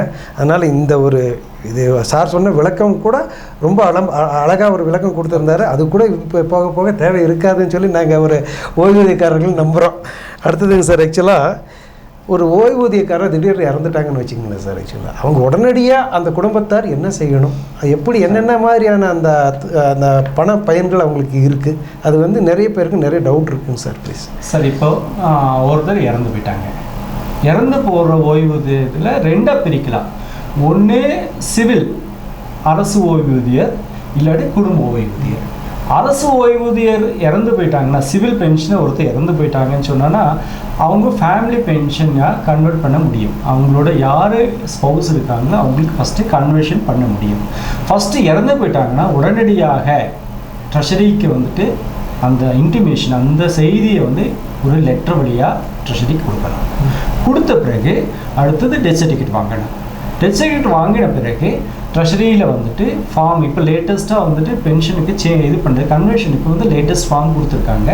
அதோடு சேர்த்து அந்த அப்ளிகேஷன் வந்துட்டு வாங்கிட்டு போய் ட்ரெஷரியிலேருந்து வாங்கிட்டு போயிட்டு ஒரு கெஸ்ட் ஆஃபீஸர்கிட்ட இந்த பர்டிகுலர் பென்ஷனரோட ஸ்பௌஸ் நான் தான், என்னோடய ஃபோட்டோ இது, என்னோடய ஸ்பெசிஃபிக் சிக்னேச்சர் இது, என்னோட ஐடென்டிஃபிகேஷன் மார்க்ஸ் இதுன்னு சொல்லிட்டு ஒரு அட்டஸ்டேஷன் வாங்கிட்டு வந்து கொடுத்தான்னா நம்ம உடனே கன்வர்ஷன் பண்ணிக்கலாம். அதுக்கு முன்னாடி பென்ஷனராக ஒவ்வொருத்தரும் என்ன பண்ணணும்னா அவரோட பென்ஷன் பேமெண்ட் ஆர்டரில் அவரோட ஸ்பௌஸோட நேம் கரெக்டாக இருக்கா, டேட் ஆஃப் பர்த் கரெக்டாக இருக்கா, நேம் கரெக்டாக இருக்கா, ஸ்பெல்லிங் கரெக்டாக இருக்கான்றதை செக் பண்ணும். இதுக்கு இப்போ ஒரு ட்ரைவ் பண்ணிட்டு இருக்காங்க. என்னென்னா ஒவ்வொரு பென்ஷனருக்கிட்ட இருக்க ஸ்பௌஸோட டீட்டெயில்ஸ் எல்லாம் கரெக்டாக இருக்கான்றதுக்கான டீட்டெயில்ஸ் வந்து இப்போ வந்து ட்ரெஷரி கலெக்ட் பண்ணிட்டு இருக்காங்க. அதை கரெக்ட் பண்ணுங்க. கரெக்ட் பண்ணல சப்போஸ் அப்படி இல்லை தப்பாக இருந்ததுன்னு சொன்னால் த்ரூ டிபார்ட்மெண்ட் எந்த கடைசியாக துறையில் வந்துட்டு எந்த ஆஃபீஸில் அவர் கடைசியாக பென்ஷன் வாங்கிட்டு இருந்தாரோ அந்த ஆஃபீஸ் வழியாக ஏஜிக்கு ஒரு லெட்டர் வச்சு சர்வீஸ் புக்கோட லெட்டர் வச்சோன்னா ஏஜியே கரெக்ஷன்ஸ் போட்டு எரைட்டம் போட்டு கொடுத்துருவாங்க. அப்போ அதை கரெக்ட் பண்ணிட்டாங்கன்னா இப்போ இந்த மாதிரி இறப்புன்ற மாதிரி நிகழ்வில் வந்துட்டு உடனடியாக அவங்க சர்வீஸ் பென்ஷனை வந்துட்டு ஃபேமிலி பென்ஷனாக கன்வெர்ட் பண்ணிட முடியும். இறந்து போன நாள் வரைக்கும் அவரோட சர்வீஸில் இருக்க அவர் சர்வீஸ் பென்ஷனாகவும், இறந்து போன அடுத்த நாள் முதல் ஃபேமிலி பென்ஷன் வந்து கிடைக்கும். நீ ஏற்கனவே சொன்ன மாதிரி 65 வயசு வரைக்கும் உயர்த்தப்பட்ட enhanced rate of family pension கிடைக்கும். 50% ஆஃப் ஃபேமிலி பென்ஷன் கிடைக்கும். 65 வயசு இல்லாட்டி 7 வருஷங்கள் எது முன்னா வருதோ அதுக்கு பின்னாடி ஃபேமிலி பென்ஷன் 30% வந்து ஃபேமிலி பென்ஷன் வந்து கிடைக்கும். அது இல்லாமல் நெக்ஸ்ட் ஃபேமிலி செக்யூரிட்டி ஃபண்டுன்னு ஒன்று உண்டு. மாதம் அரசு ஓய்வூதியர் ஒருத்தர் வந்துட்டு கான்ட்ரிபியூட் பண்ணிட்டு இருந்தாங்க. மாதம் 150 ரூபா, ஃபஸ்ட்டு 70 ரூபா இருந்தது, பின்ன 80 ரூபா ஆச்சு, பின்ன 150 இப்போ வந்து கலெக்ட் பண்ணிகிட்டு இருக்கோம். அந்த கான்ட்ரிபியூஷன் பண்ணிட்டு இருந்தாங்கன்னா அவங்க ஃபேமிலிக்கு 50,000 ரூபா கொடுக்கறதுக்கு ப்ரொப்போசல் உண்டு சார். அவங்க அது வந்து இது வாலண்டரி, அதாவது நம்மளால் கொடுக்க முடியும். அது கொடுத்துருந்தா நம்மளால் ஆஃப் பண்ணியிருந்தாங்கன்னா அந்த ஸ்கீமில் ஆஃப் பண்ணியிருந்தாங்கன்னா அவங்களுக்கு ஃபேமிலிக்கு இன்னி டேட்டில் 50,000 ரூபா கொடுக்கும். அதை டைரக்டாக பென்ஷனுக்கு த்ரூ ட்ரெஷரி வழியாக அவங்க வந்துட்டு ப்ரொப்போசல் அனுப்பிச்சாங்கன்னா அவங்களோட கணக்குக்கே, வங்கி கணக்குக்கே ஃபஸ்ட்லாம் செக் வந்துட்டு இருந்தது. இப்போலாம் எல்லாம் செக்லாம் கிடையாது, டைரெக்டாக அவங்க பேங்க் அக்கௌண்ட்லேயே வர மாதிரியே இருக்குது சார். இதே சப்போஸ் இப்போ ஃபேமிலி பென்ஷனராக இருந்தாங்கன்னா அவங்களுக்கு ஃபஸ்ட்டு எஃப்எஸ்எஃப் கிடையாது. ஆனால் என்னென்னா அவங்க என்ன நாளில் வந்து வரைக்கும் இறந்து போனாங்களோ அந்த நாள் வரைக்கும் இருக்க பென்ஷன், இப்போ சப்போஸ் 10ஆம் தேதி இறந்து போனாங்கன்னா 1ஆம் தேதியிலேருந்து 10ஆம் தேதி வரைக்கும் அவங்களோட லீகல் ஏருக்கு நம்ம வந்து கொடுக்க முடியும். அந்த நிகழ்வில் என்ன பண்ணணும்னா பென்ஷனர் வந்துட்டு அந்த டெத் சர்டிஃபிகேட் வாங்கி தரணும். அதாவது இறந்து போன ஃபேமிலி பென்ஷனரோட டெத் சர்டிஃபிகேட் வாங்கி தரணும். அதே மாதிரி லீகல் ஏர் சர்டிஃபிகேட் வந்து வாங்கி தரணும். பழசில் பார்த்தீங்கன்னா சிவில் பென்ஷன் வாங்கும்போது நான் லீகல் ஏர் அந்த வார்த்தையை நான் சொல்லியிருக்க மாட்டேன். ஏன்னா அவங்களுடைய இந்த பென்ஷன் புக்கில் பிபிஓ புக்லேயே அவங்களோட ஸ்பௌஸோட நேம் வந்து அதில் போட்டிருக்கும். அதனால் அங்கே வந்துட்டு சிவில் பென்ஷன் ஃபேமிலி பென்ஷனாக கன்வெர்ட் பண்ணும்போது லீகல் சர்டிஃபிகேட், அது வாரிசு சான்றிதழ் தேவையில்லை. ஆனால் என்னென்னா ஃபேமிலி பென்ஷனர் இறந்து போயிட்டாங்கன்னா அவங்களுக்கு வாரிசு சான்றிதழ் வாங்கணும். வாரிசுகள் வந்துட்டு இந்த மாதிரி இந்த பர்டிகுலர் எம்ப்ளாயி இந்த பென்ஷனர் குடும்ப ஓய்வூதியர் இறந்து போயிட்டாங்க, அவங்க வாரிசு நான் தான், எனக்கு வந்து இந்த நாள்லேருந்து இந்த நாள் வரைக்கும் இருக்கிற பென்ஷனு அரியர் பென்ஷனை கொடுங்கன்னு சொன்னோன்னா ட்ரெஷரி ப்ராசஸ் பண்ணிவிட்டு என்ன பென்ஷன் இருக்கோ அதை வந்து நம்மளால் கொடுப்போம். சார் மிக்க நன்றிங்க சார். இப்போ நீங்கள் முக்கியமான ஒரு விஷயம் சொன்னீங்க. ஆக்சுவலாக நிறைய பேருக்கு வந்து நம்ம குடும்பத்தோட, அதாவது ஒய்ஃபோ இல்லை ஸ்பௌஸோட நேம் கரெக்டாக இருக்கா இல்லையாங்கிறத அதை செக் பண்ணுங்கிறது தெரியாமையே இருப்பாங்க. ஆக்சுவலாக நிறைய அந்த மிஸ்டேக்ஸ்லாம் நிறைய நான் வந்திருக்கிறத நம்ம வந்து வேலை செஞ்சுட்டு இருக்கும்போது பார்த்துருக்கோம். இது ஒரு முக்கியமான ஒரு விஷயமா நீங்கள் சொன்னீங்க. அது நிறைய பேருக்கு அது யூஸ்ஃபுல்லாக இருக்கும். அத்தனை பேர் அது கொஞ்சம் பார்த்து கரெக்டாக இருக்கணும். இல்லைன்னா அது வந்து இந்த கன்சர்ன் டிபார்ட்மெண்ட்லேருந்து போய் கரெக்ட் பண்ணணுங்கிறது வந்து ஒரு பெரிய ஒரு ப்ராசஸாக இருக்கும். அப்புறம் அது ஏஜுக்கு போய் செட் ஆகிட்டு வரணும். அதனால் இப்போத்துலேருந்து அது பண்ணி வைக்கிறது நல்லது அப்படிங்கிற சொன்னீங்க சார். அப்புறம் அந்த சொன்ன மாதிரி சார், இந்த வந்து எல்லா இதை பார்த்துட்டு இருக்க பென்ஷனர் அத்தனை பேரும் ஃபர்ஸ்ட் பென்ஷன் பேஜோட ஃபர்ஸ்ட் பேஜ் எடுங்க. கீழே ஆஃப்ல இல்லை பழைய பென்ஷன் புக்காக இருந்ததுன்னா 3வது பேஜில் ஸ்பௌஸ் டீட்டெயில்ஸ் இருக்கும். ஸ்பௌஸ் பேர் என்ன இருக்கும், ஸ்பௌஸ்னால் மனைவியோட பெயர் என்னன்னு இருக்கும், அவங்களோட இனிஷியல் என்னன்னு இருக்கும், டேட் ஆஃப் பர்த் என்னன்னு இருக்கும். இதை 3ம் கரெக்டாக கொஞ்சம் செக் பண்ணிக்கோங்க. சப்போஸ் அதில் ஏதாவது தவறோ இல்லாட்டி தவறான பதிவுகள் இருந்ததுன்னா த்ரூ டிபார்ட்மெண்ட், நீங்கள் கடைசியாக எந்த டிபார்ட்மெண்ட்டில் எந்த ஆஃபீஸில் வேலை செஞ்சீங்களோ அந்த டிபார்ட்மெண்ட் வழியாக வந்து ஏஜிக்கு லெட்டர் வச்சுருந்தீங்கன்னா அவங்களுக்கு வந்து எரேட்டும் அதுக்கான சேஞ்சை வந்து போட்டு கொடுப்பாங்க. அதை வந்து ட்ரெஷரி கொடுத்தா உடனே அந்த இடத்துல பழைய தவறான பதிவுகள் வந்து நீக்கப்பட்டு புதிய பதிவுகள் வந்து கரெக்டான பதிவுகள் வந்துட்டு மேற்கொள்ளப்படும் தெரிவிச்சு. ஓகே சார் ரொம்ப நன்றி சார். நிறைய கொஸ்டின் கேட்டிருந்தாங்க, அதுக்கான ஒரு தெளிவான விளக்கம் கொடுத்துருந்தாரு. இனியும் ஒரு சில கொஸ்டின்லாம் இருக்கும், சம்மந்தப்பட்டவர் வராரு, அவர்கிட்ட அந்த கேள்விகளாக கேட்டுக்கலாங்க சார். இனி உங்களோட சந்தேகங்களை இனி விளக்கிறதுக்காக ஒருத்தர் வராருங்க சார். சார் நன்றி. யார் சுகுமார், அசிஸ்டன்ட் ப்ரோக்ராமர், டிஸ்ட்ரிக்ட் ட்ரெஷரியிலேருந்து வராரு. அவரையும் இந்த நிகழ்ச்சியில் கூப்பிடலாம் சார். இவ்வளோ நேரம் பொறுமையாக வந்துட்டு எல்லா கேள்விகளுக்கும் வந்துட்டு பதில் அளிச்சிங்க சார். ராகம் தொலைக்காட்சி சார்பாக நன்றி சார். நன்றி சார். நேரில் ஒரு சிறிய இடைவெளிக்கு பிறகு நிகழ்ச்சி தொடரும். ராகம் டிவி யூடியூப் பக்கத்தை சப்ஸ்கிரைப் செய்யுங்கள். மீண்டும் இந்த நிகழ்ச்சியில் சந்திப்பது மகிழ்ச்சி. நிறைய அந்த டெக்னிக்கல் டவுட்ஸ் இருக்கும், அதே மாதிரி ஆப்பை பற்றின டவுட்ஸ் இருக்கும், வெப்சைட்டை பற்றின நிறைய டவுட்லாம் இருக்கும். சம்மந்தப்பட்டவர் வந்திருக்காரு திரு சுகுமார் அவர்கள், assistant programmer, district treasury officer, இந்த நீலகிரிஸ் அங்கிருந்து வந்திருக்காரு. சார் உங்களுடைய சந்தேகங்களை அவர்கிட்ட கேட்டுக்கலாம் சார். வணக்கம் சார். அது முக்கியமான முதல் சந்தேகம் என்னன்னா, ஓய்வூதியர்களுக்கு இந்த NHISங்கிற நேஷ்னல் ஹெல்த் இன்சூரன்ஸ் சர்வீஸ் அது கொஞ்சம் விளக்கமாக சொல்லுங்களேன் சார். இப்போ பென்ஷனர்ஸுக்கு வந்து பார்த்தீங்கன்னா NHIS வந்து பார்த்திங்கன்னா இப்போ நிறைய இது பண்ணுறோம் சார்.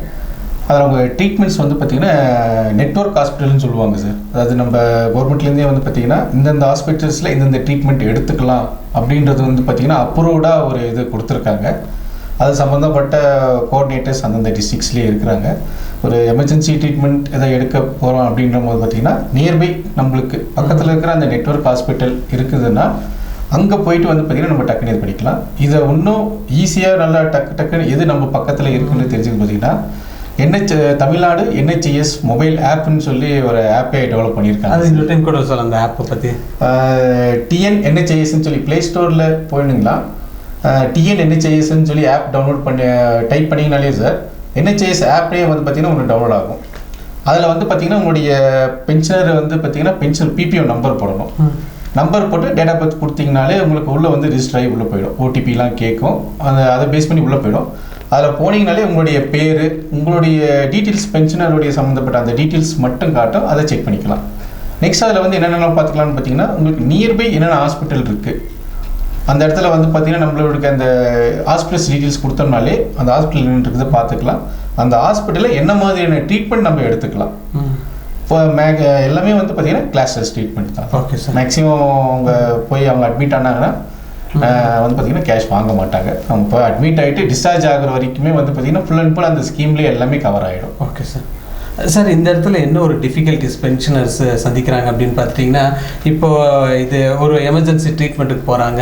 அப்படி இருக்கப்போ அந்த ப்ராசஸிங் டைம்னு சொல்லிட்டு ஒரு நாள் டிலே ஆகிறதுக்கான வாய்ப்புகள் இருக்குதுன்றாங்க. அது மாதிரி டிலேவும் ஆகிருக்குது. அதுக்கான காரணம் என்ன? இல்லை அந்த டிலே ஆகிறதுக்கு இப்போ நீங்கள் லேட்டஸ்ட் ஏதாவது அப்டேஷன் ஏதாவது கொண்டு வந்திருக்கீங்களா? நான் சொல்கிறது ஸ்கீம் மூலிமா போய் ட்ரீட்மெண்ட் பண்ண ஸ்கீம் மூலிமா இப்போ அவங்க பார்த்தீங்கன்னா சார், இப்போ போகும்போது பார்த்தீங்கன்னா ஒரு எமர்ஜென்சி ட்ரீட்மெண்ட் போகும்போது பார்த்தீங்கன்னா கையில் கார்டோ எதுவுமே எடுத்துகிட்டு போக மாட்டாங்க. போகும்போது கண்டிப்பாக அதை மறந்துடுவாங்க. இப்போ அதை என்ன பண்ணலாம்னு பார்த்தீங்கன்னா இந்த ஆப்லேயே வந்து பார்த்தீங்கன்னா உங்களுக்கு அந்த கார்டுன்னு சொல்லி ஒரு ஆப்ஷன் இருக்குது சார். நீங்கள் அதை வந்து பார்த்தீங்கன்னா இன்ஸ்டண்ட்டாக ஃபோன்லேயே உங்களுக்கு இருக்கும். கையில் கார்டோ எதையுமே நீங்கள் வந்து கேரி பண்ண தேவையில்லை. ஃபோன் கண்டிப்பாக கையில் வச்சுருப்போம். ஓகே. ட்ரீட்மெண்ட் அப்போ பார்த்தீங்கன்னா அந்த கார்டை வந்து பார்த்தீங்கன்னா உடனே அப்பயே வந்து பார்த்தீங்கன்னா அந்த ஹாஸ்பிட்டலில் இந்த மாதிரி நான் இந்த மாதிரி இந்த ஸ்கீமில் வந்து பென்ஷனராக இருக்கேன், இந்த ஸ்கீம் எனக்கு கவர் ஆகுது, அதை ஆப் காமிச்சிங்கனாலே போதும். அதை பேஸ் பண்ணியே வந்து பார்த்தீங்கன்னா உங்களுக்கு ட்ரீட்மெண்ட் வந்து அவங்க ஸ்டார்ட் பண்ண சொல்லுவாங்க. சார் ட்ரெஷரி வந்து இதெல்லாம் மானிட்டரிங் பண்ணிட்டு இருக்கீங்களா ஹாஸ்பிட்டலில்? இப்போ உதாரணத்துக்கு நான் ஒரு ட்ரீட்மெண்ட்டுக்கு போகிறேன், 60,000 ரூபா செலவாகுது அந்த ட்ரீட்மெண்ட்டுக்கு, அது ஸ்கீமில் வந்துடுதுன்றாங்க. இப்போ ஹாஸ்பிட்டல் போகிறப்ப 60,000 ரூபா இல்லை 1 லட்ச ரூபா ஆகும், நீங்கள் 40,000 ரூபா கட்டுங்க, அந்த 60,000 ரூபா நம்ம ஸ்கீமில் எடுத்துக்கலாம், அந்த 1 லட்ச ரூபா ஆப்ரேஷனு இப்படி பண்ணுறோம் அப்படின்னு. ஸோ இந்த ட்ரெஷரி வந்து இந்த மாதிரியான மானிட்டரிங்லாம் பண்ணுறீங்களா? கரெக்டான வகையில் தான் அவங்க காசு எடுக்கிறாங்களா அப்படிங்கிற மாதிரி? ஏன்னா அது பென்ஷனர்ஸ் கேட்டேன். அது நம்ம என்னென்னு பார்த்தீங்கன்னா ஹாஸ்பிட்டல்ஸ் வந்து என்ன டிபெண்ட் பண்ணுறாங்கன்றது நமக்கு தெரியாது. ஏன்னா எமர்ஜென்சிக்கு அவங்க ட்ரீட்மெண்ட் போய் பண்ணுறதுனால ஃபர்ஸ்ட் என்ன பண்ணுவாங்க, ட்ரீட்மெண்ட் முடிச்சுட்டு வர்றது தான் பென்ஷனர் எப்பயுமே யோசிப்பாங்க. இந்த மாதிரி அவங்களுக்கு வந்து பார்த்தீங்கன்னா அமௌண்ட் வந்து எக்ஸ்ட்ராவாக ஏதாவது வாங்கியிருந்தாங்கன்னா அதை வந்து பார்த்தீங்கன்னா அவங்க ட்ரெஷரி மூலியமா கமிட்டிக்கு வந்து பார்த்தீங்கன்னா தெரிய வைக்கலாம். இல்லை அந்த 40,000ங்கிறது கணக்குலேயே வராமல் அதான் அந்த மாதிரி தெரியாமல் அது மாதிரி எதாவது வாங்கியிருந்தாங்கன்னா இப்போ ட்ரீட்மெண்ட் போயிட்டு இருக்கிற டைமில் அவங்களுடைய நியர்பை கான்டாக்ட் வந்து ட்ரெஸ்டியோட கான்டாக்ட் நம்பர்ஸ் எதாவது இருந்துச்சுன்னா கண்டிப்பாக ஃபோன் பண்ணி சொன்னாங்கன்னா கண்டிப்பாக இங்கேருந்து நாங்கள் வந்து பார்த்தீங்கன்னா அது NHIS அவங்களுக்கு அந்த கம்பெனிக்கு ஃபோன் பண்ணி சொல்லி அவங்க மூலியமா வந்து அங்கே வந்து பார்த்தீங்கன்னா நாங்கள் பேச சொல்லுவோம். ஏன்னா நீங்கள் ஒரு நெட்வொர்க் அப்படின்னு சொன்னீங்க, நெட்வொர்க் ஹாஸ்பிட்டல்ஸ்ன்னு சொல்லியிருந்தீங்க. அப்போ அந்த நெட்வொர்க் ஹாஸ்பிட்டல்ஸ் எல்லாம் உங்கள் இதில் தான் வரும்ல? அந்த ஹாஸ்பிட்டல்ஸ் எங்கள் கிட்ட வந்தாலுமே மெயினாக வந்து பார்த்தீங்கன்னா இந்த இன்சூரன்ஸ் கம்பெனியோட கண்ட்ரோலில் தான் அவங்க இதெல்லாமே இது பண்ணுறாங்க. நாங்கள் இது மாதிரி கேட்குறாங்கன்னு சொல்லி கம்பெனிக்கு இன்ஃபார்ம் பண்ணிடுவோம். உடனே பார்த்தீங்கன்னா அந்த அவங்க எங்கே இது பண்ணுறாங்களோ அந்த டிஸ்ட்ரிக்டில் ஒரு டிஸ்ட்ரிக்ட்மே ஒரு கோஆர்டினேட்டர் மாதிரி அவங்க வந்து பார்த்தீங்கன்னா ஃபிக்ஸ் பண்ணி வச்சிருக்காங்க. அந்த கோஆர்டினேட்டர் மூலியமா அங்கே வந்து என்ன பிரச்சனைன்றதை உடனே போய் ரிசால்வ் பண்ண வைக்கும். ஏன் இது கேட்டாங்க சார், ட்ரெஷரி வந்து நிறைய முயற்சிகள்லாம் பண்ணிட்டு இருக்கீங்க. ஒரு மேனுவலாக இருந்தது, அப்புறம் கம்ப்யூட்டரைஸ்டு பண்ணீங்க. அந்த கம்ப்யூட்டரைஸ்டில் என்னென்னலாம் அப்டேட் பண்ணுமோ அடிக்கடி அப்டேட் பண்ணிகிட்டே இருக்கீங்க. அப்போ பென்ஷன் வந்து எல்லாம் ஸ்மூத்தாக போயிட்டு இருக்கு. இந்த ஹாஸ்பிட்டல்னு வரப்போ தான், ஏன்னா இந்த சார் கேட்டுறதால அது சொல்கிறேன் நான், இந்த மெடிக்கல் இதுக்குன்னு போகிறப்போ மட்டும்தான் ஒரு சில லேக் இருக்க மாதிரி ஒரு ஃபீல் இருக்குது பென்ஷன் இருக்குது. அதையும் சரி பண்ணுறதுக்கான வாய்ப்புகள் இருக்கு இல்லைங்க சார்? இருக்குது சார். அது இப்போ சொன்ன மாதிரி பார்த்தீங்கன்னா அந்த அவங்க உடனே வந்து பார்த்தீங்கன்னா ஏன்னா கண்டிப்பாக ட்ரெஸ்ரியோட நம்பர் வந்து பார்த்தீங்கன்னா எல்லா பென்ஷனரும் வச்சிருப்பாங்க. ஓகே இந்த மாதிரி அவங்களுக்கு அந்த ப்ராப்ளம் இருக்குன்னு உடனே இன்ஃபார்ம் பண்ணாங்கன்னா நாங்கள் அந்த இது மூலியமாக இது பண்ணிப்போம். அதை நோட் பண்ணிக்கோங்க. பென்ஷன்ஸ் ஏதாவது ப்ராப்ளம் இருந்துச்சுன்னா ட்ரெஸ்ரியை வந்து தாராளமாக கான்டாக்ட் பண்ணலாம். இது சார்பாக இன்னொரு கொஸ்டின் என்னென்னா, நம்ம வந்து ஆக்சுவலாக வந்து ஒரு ஹாஸ்பிட்டலுக்கு போகிறோம், அங்கே வந்து நம்மளுக்கு ஏதாவது ஒரு பிரச்சனைனா நேரடியாக வந்து நம்ம எந்த காப்பீடு வந்து நம்மளுக்கு கொடுக்குறாங்களோ அவங்கள வந்து தொடர்பு கொள்ள முடியுமா? அவங்கள வந்து பார்த்தீங்கன்னா அந்த கோஆர்டினேட்டர்னு சொல்லி அந்த ஆப்லேயே வந்து பார்த்தீங்கன்னா சார் டிஸ்ட்ரிக்ட் கோஆர்டினேட்டர்னு சொல்லி அவங்களுடைய பேர் ஃபோன் நம்பர் வரும் சார். நம்ம சப்போஸ் உதாரணமாக ஏதோ வெளியூர் ட்ரிப் போகிற இடத்துல ஏதாச்சும் ஒரு எமர்ஜென்சி ட்ரீட்மெண்ட் எடுக்கணுன்ற ஒரு சூழ்நிலை வந்துச்சுன்னா அது எந்த டிஸ்ட்ரிக்ட்லோ அந்த டிஸ்ட்ரிக்டோட பேரை செலக்ட் பண்ணோம்னா பார்த்தீங்கன்னா அவங்களுடைய பேர் நம்பர் வந்துடும். அதுலேருந்து நீங்கள் அப்படியே கால் பண்ணிக்கலாம். அவங்களுக்கு கால் பண்ணி அவங்கக்கிட்ட வந்து பேசினோம்னா உடனே இது பண்ணுவாங்க. சப்போஸ் அவங்கள கான்டாக்ட் பண்ண முடியலன்னா ட்ரெஸரியை கான்டாக்ட் பண்ணால் ட்ரெஸரி மூலிமா வந்து பார்த்தீங்கன்னா கம்பெனிக்குன்னு சொல்லி கம்பெனியை வந்து உங்ககிட்ட டேரெக்டாக கான்டாக்ட் பண்ணுவாங்க. ஆனால் எல்லா ஹாஸ்பிட்டல்ஸும் இந்த மாதிரி ஒருத்தர் ஹெல்ப் டெஸ்க்லேயே இருக்காங்க சார். அதாவது ஹாஸ்பிட்டலில் பார்த்தீங்கன்னா ஹாஸ்பிட்டல் சைட்லேருந்து ஸ்டாஃப் இருப்பாங்க. நம்மளுக்கு கோஆர்டினேட் வந்து டிஸ்ட்ரிக்ட் ஒருத்தர் இருப்பார், அவங்கள வந்து பார்த்தீங்கன்னா கோஆர்டினேட் பண்ணிட்டு இருக்காங்க. Okay sir. சார் இப்போ இந்த டிஸ்ட்ரிக்ட் கோஆர்டினேட் பண்ணுறாரு, ஒருத்தருக்கு நோய் வந்துருச்சு, அது ட்ரீட்மெண்ட் பண்ணிட்டு இருக்காங்க. இப்போ ஒரு 50,000 ரூபா செலவாகுது. அப்புறம் அதுக்கப்புறம் அந்த 50,000 ரூபா சேங்ஷன் ஆகி வந்துடுது, உடனே அதுக்கான ட்ரீட்மெண்ட் ப்ராசஸ்லாம் ஸ்டார்ட் ஆயிடுது. அப்புறம் அடிஷ்னலாக ஏதோ ஒரு ப்ராப்ளம் வருது, அதுக்கு ஒரு 30,000 ஆகுது. அதுவும் அவங்க அப்ளை பண்ணுறதுக்கான வாய்ப்புகள் இருக்குல்ல, இல்லை ஒன் டைம் மட்டும் தான்? இல்லை சார், பண்ணலாம். அவங்களுக்கு வந்து பார்த்தீங்கன்னா அவங்களுக்கு இப்போ பென்ஷனர்ஸ்க்கு வந்து பார்த்தீங்கன்னா 7 lakhs வரைக்கும் லிமிட் வச்சுருக்காங்க சார். அவங்க ட்ரீட்மெண்ட் வந்து பார்த்தீங்கன்னா 7 லட்சம் வரைக்கும் எடுத்துக்கலாம். Okay sir. இந்த 4 வருஷம் பீரியடுக்கு 7 லட்சம் வரைக்கும் மேக்ஸிமம் அவங்க வந்து பார்த்தீங்கன்னா ட்ரீட்மெண்ட் பீரியட் இருக்குது, அது எடுத்துக்கலாம். அதே மாதிரி ஒரு ட்ரீட்மெண்ட்டுக்கும் வந்து பார்த்தீங்கன்னா அந்த ஹாஸ்பிட்டலோட கிளாஸ் மாதிரி சொல்லுவாங்க சார். A கிளாஸ், A+ கிளாஸ்ன்னு சொல்லுவாங்க. ஹாஸ்பிட்டலில் வந்து பார்த்தீங்கன்னா கேட்டகரைஸ் பண்ணுவாங்க. இந்த ஹாஸ்பிட்டலில் இந்த ட்ரீட்மெண்ட் எடுத்தாங்கன்னா இது வரைக்கும் வந்து பார்த்தீங்கன்னா அவங்க வந்து பார்த்தீங்கன்னா கொடுத்துருவாங்க. அதை மீறி தாண்டி போகும்போது வந்து பார்த்தீங்கன்னா பென்ஷனர் கிட்டேருந்து நீங்கள் சொன்ன மாதிரி இப்போ ஒரு 1 லட்ச ரூபாய் இருக்கும், அவர் 60,000 ரூபாய்க்கு ஸ்கீமில் கவர் ஆகிருக்கு, 40,000 ரூபாய் வந்து பார்த்தீங்கன்னா அவர் கையிலேருந்து கொடுத்துருப்பாரு. அந்த மாதிரி எதாவது கொடுத்துருந்தாங்கன்னா அந்த பில் காப்பியெல்லாம் வச்சிருந்து நம்ம கமிட்டிக்கு வந்து அவங்க கொடுக்கணும் சார். ஓகே. கமிட்டிங்கிறது எங்கள் ட்ரெஷரியில் இருக்குங்களா? ட்ரெஷரி இல்லை சார், ஸ்டேட் லெவல் கமிட்டி. நம்ம ட்ரெஷரிக்கு கொடுப்பாங்க, அவங்க எங்கே பென்ஷன் வாங்குறாங்களோ அந்த ட்ரெஷரிக்கு கொடுக்கணும். அந்த ட்ரெஷரி மூலிமா வந்து பார்த்தீங்கன்னா நம்ம ஸ்டேட் லெவல் கமிட்டிக்கு அனுப்பிச்சு விடுவோம் சார். இது ஃபேமிலி பென்ஷனருக்கு இது எல்லாருக்குமே பொருந்தும் சார். இப்போ ஒரு பென்ஷனர் அப்படின்னா அவங்களுக்கு கூட சேர்ந்து இருக்கிற ஃபேமிலி மெம்பர்ஸுக்கு இது அப்ளிகேபிளா? ஒன்லி ஸ்பவுஸ்க்கு மட்டும்தான் இப்போதைக்கு அப்ளிகபிள் சார். அது முக்கியமானது. ஹஸ்பண்ட் இருந்தாங்கன்னா ஒய்ஃப்க்கு அப்ளிகபிள் இருக்கும், ஒய்ஃபாக இருந்தாங்கன்னா ஹஸ்பண்ட் அப்ளிகபிள் சார். மற்றபடி அவங்களுடைய பசங்க அவங்க வாரிசுதாரர்களுக்கு வந்து இப்போதைக்கு அப்ளிகபிள் இல்லை சார். Okay sir. அவங்களுக்கு மட்டுமே அதை வந்து இது பண்ணுறாங்க. Okay sir. சார் அருமையான விளக்கம். கட்டாயமாக அது ஏன்னா பசங்க இருக்காங்க, அவங்களுக்கு இந்த ஸ்கீம் வருமா அப்படிங்கிறது தெரிஞ்சுக்கிட்டு. சரி, அடுத்தது முக்கியமானது விஷயங்க, இந்த பென்ஷனர்ஸுக்கான வருமான வரி பிடித்தல். அதில் வந்து முக்கியமாக இப்போ வந்து 2 வகையான நம்ம பழைய வரி திட்டம் ஒன்று இருக்குங்க, புதிய வரி திட்டம் இருக்குது, நியூ டைப் ஆஃப் இது ஒன்று இருக்குது. ஓய்வூதியதாரர்களுக்கு எது சிறந்தது, அதை எப்படி நம்ம இது பண்ணுறோம், இம்ப்ளிமெண்ட் பண்ணுறோம்? அதை இப்போ சார் கேட்ட மாதிரி பார்த்தீங்கன்னா 2 ஓய்வூதியத்தில் ஐடி இது வந்து பார்த்தீங்கன்னா 2 இதுவாக இப்போ வச்சுருக்காங்க சார். இப்போ ஒரு 2 வருஷத்துக்கு முன்னாடி வரைக்கும் வந்து பார்த்தீங்கன்னா ஒரே இதுவாக தான் வச்சுருந்தாங்க, ஓல்டு ஸ்கீம் சொல்லி. அது பார்த்தீங்கன்னா 5 லட்சம் வரைக்கும், அதை 5,50,000 வரைக்கும் அவங்க வருஷம் பென்ஷன் இருந்துச்சுன்னா கண்டிப்பாக வந்து பார்த்திங்கன்னா இதில் ஐடி வந்து கவர் ஆகாது. இப்போ நம்ம ஹையர் லெவல்லேருந்து ரிட்டையர் ஆகிருப்பாங்க, இப்போ செகண்ட் லெவல். இப்போ சார்லாம் பார்த்தீங்கன்னா பெரிய லெவல்லேருந்து ரிட்டையர் ஆகிருக்காரு. இப்போ சாருக்கெல்லாம் கண்டிப்பாக ஐடி ரன்னிங்கில் இருக்கும், கண்டிப்பாக இருக்கும். அவங்களுக்குலாம் வந்து பார்த்தீங்கன்னா அந்த 5 லட்சத்தி ஓல்டு அவங்க எடுத்திருந்தாங்கன்னா 5,50,000 வரைக்கும் வந்து பார்த்தீங்கன்னா ஐடி அதுக்கு கீழே இருக்கவங்களுக்கு பிடிக்காது. அந்த 5,50,000 தாண்டி போகும்போது வந்து பார்த்தீங்கன்னா ஓல்டு ஸ்கீமில் 2.5 5 லட்சத்துக்கு வரைக்கும் 5%, 5 to 10 வந்து பார்த்தீங்கன்னா 20%, அப்புறம் 10க்கு மேலே இருக்கிறவங்களுக்கு 30%ன்ற மாதிரி பர்சன்டேஜ் பேஸ் பண்ணி பிடிக்கும். சிஸ்டம் வந்து பார்த்தீங்கன்னா பிடிச்சிட்ருக்கு. இப்போ இதில் வந்து பார்த்தீங்கன்னா இப்போ ஒருத்தர் ரிட்டையர் ஆகிட்டாரு, ஆனால் அவருக்கு ஓல்டு வேணுமா நியூ வேணுமான்றது கண்டிப்பாக ஒரு குழப்பமாக இருக்கும்.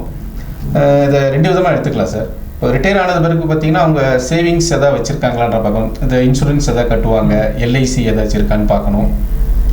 சில பேர் வந்து பார்த்தீங்கன்னா ஹவுசிங் லோன் ஏதாச்சும் ரிட்டைர்மெண்ட்டுக்கு கொஞ்சம் காலத்துக்கு முன்னாடி எடுத்திருப்பாங்க, அது ரிட்டைர்மெண்ட் ஆகியும் ஒரு 5 வருஷம் 4 வருஷம் அப்படி கண்டினியூ ஆகும்.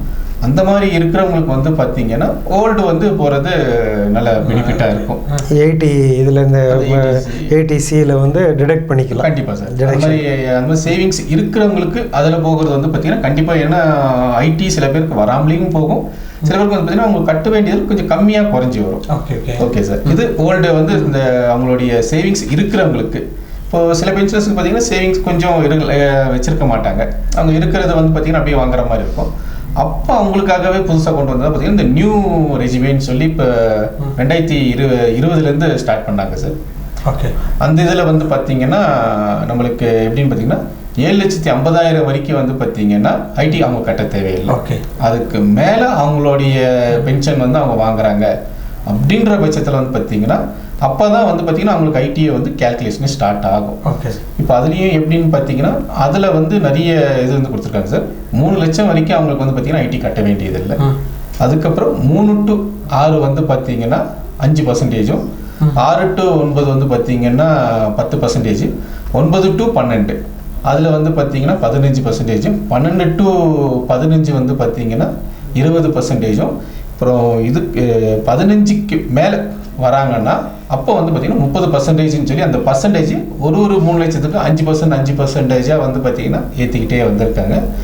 இதில் அவங்க பென்ஷனர் வந்து பார்த்தீங்கன்னா இப்போது 7 லட்சம் ஒரு 9 லட்சம் ஒரு பென்ஷன் வாங்குறாருன்னு வச்சுக்கலாம் சார். அவர் நியூ இதில் போனார்னு வச்சுக்கோங்களேன், 45,000 தான் அவருக்கு ஐடியே வரும் சார்.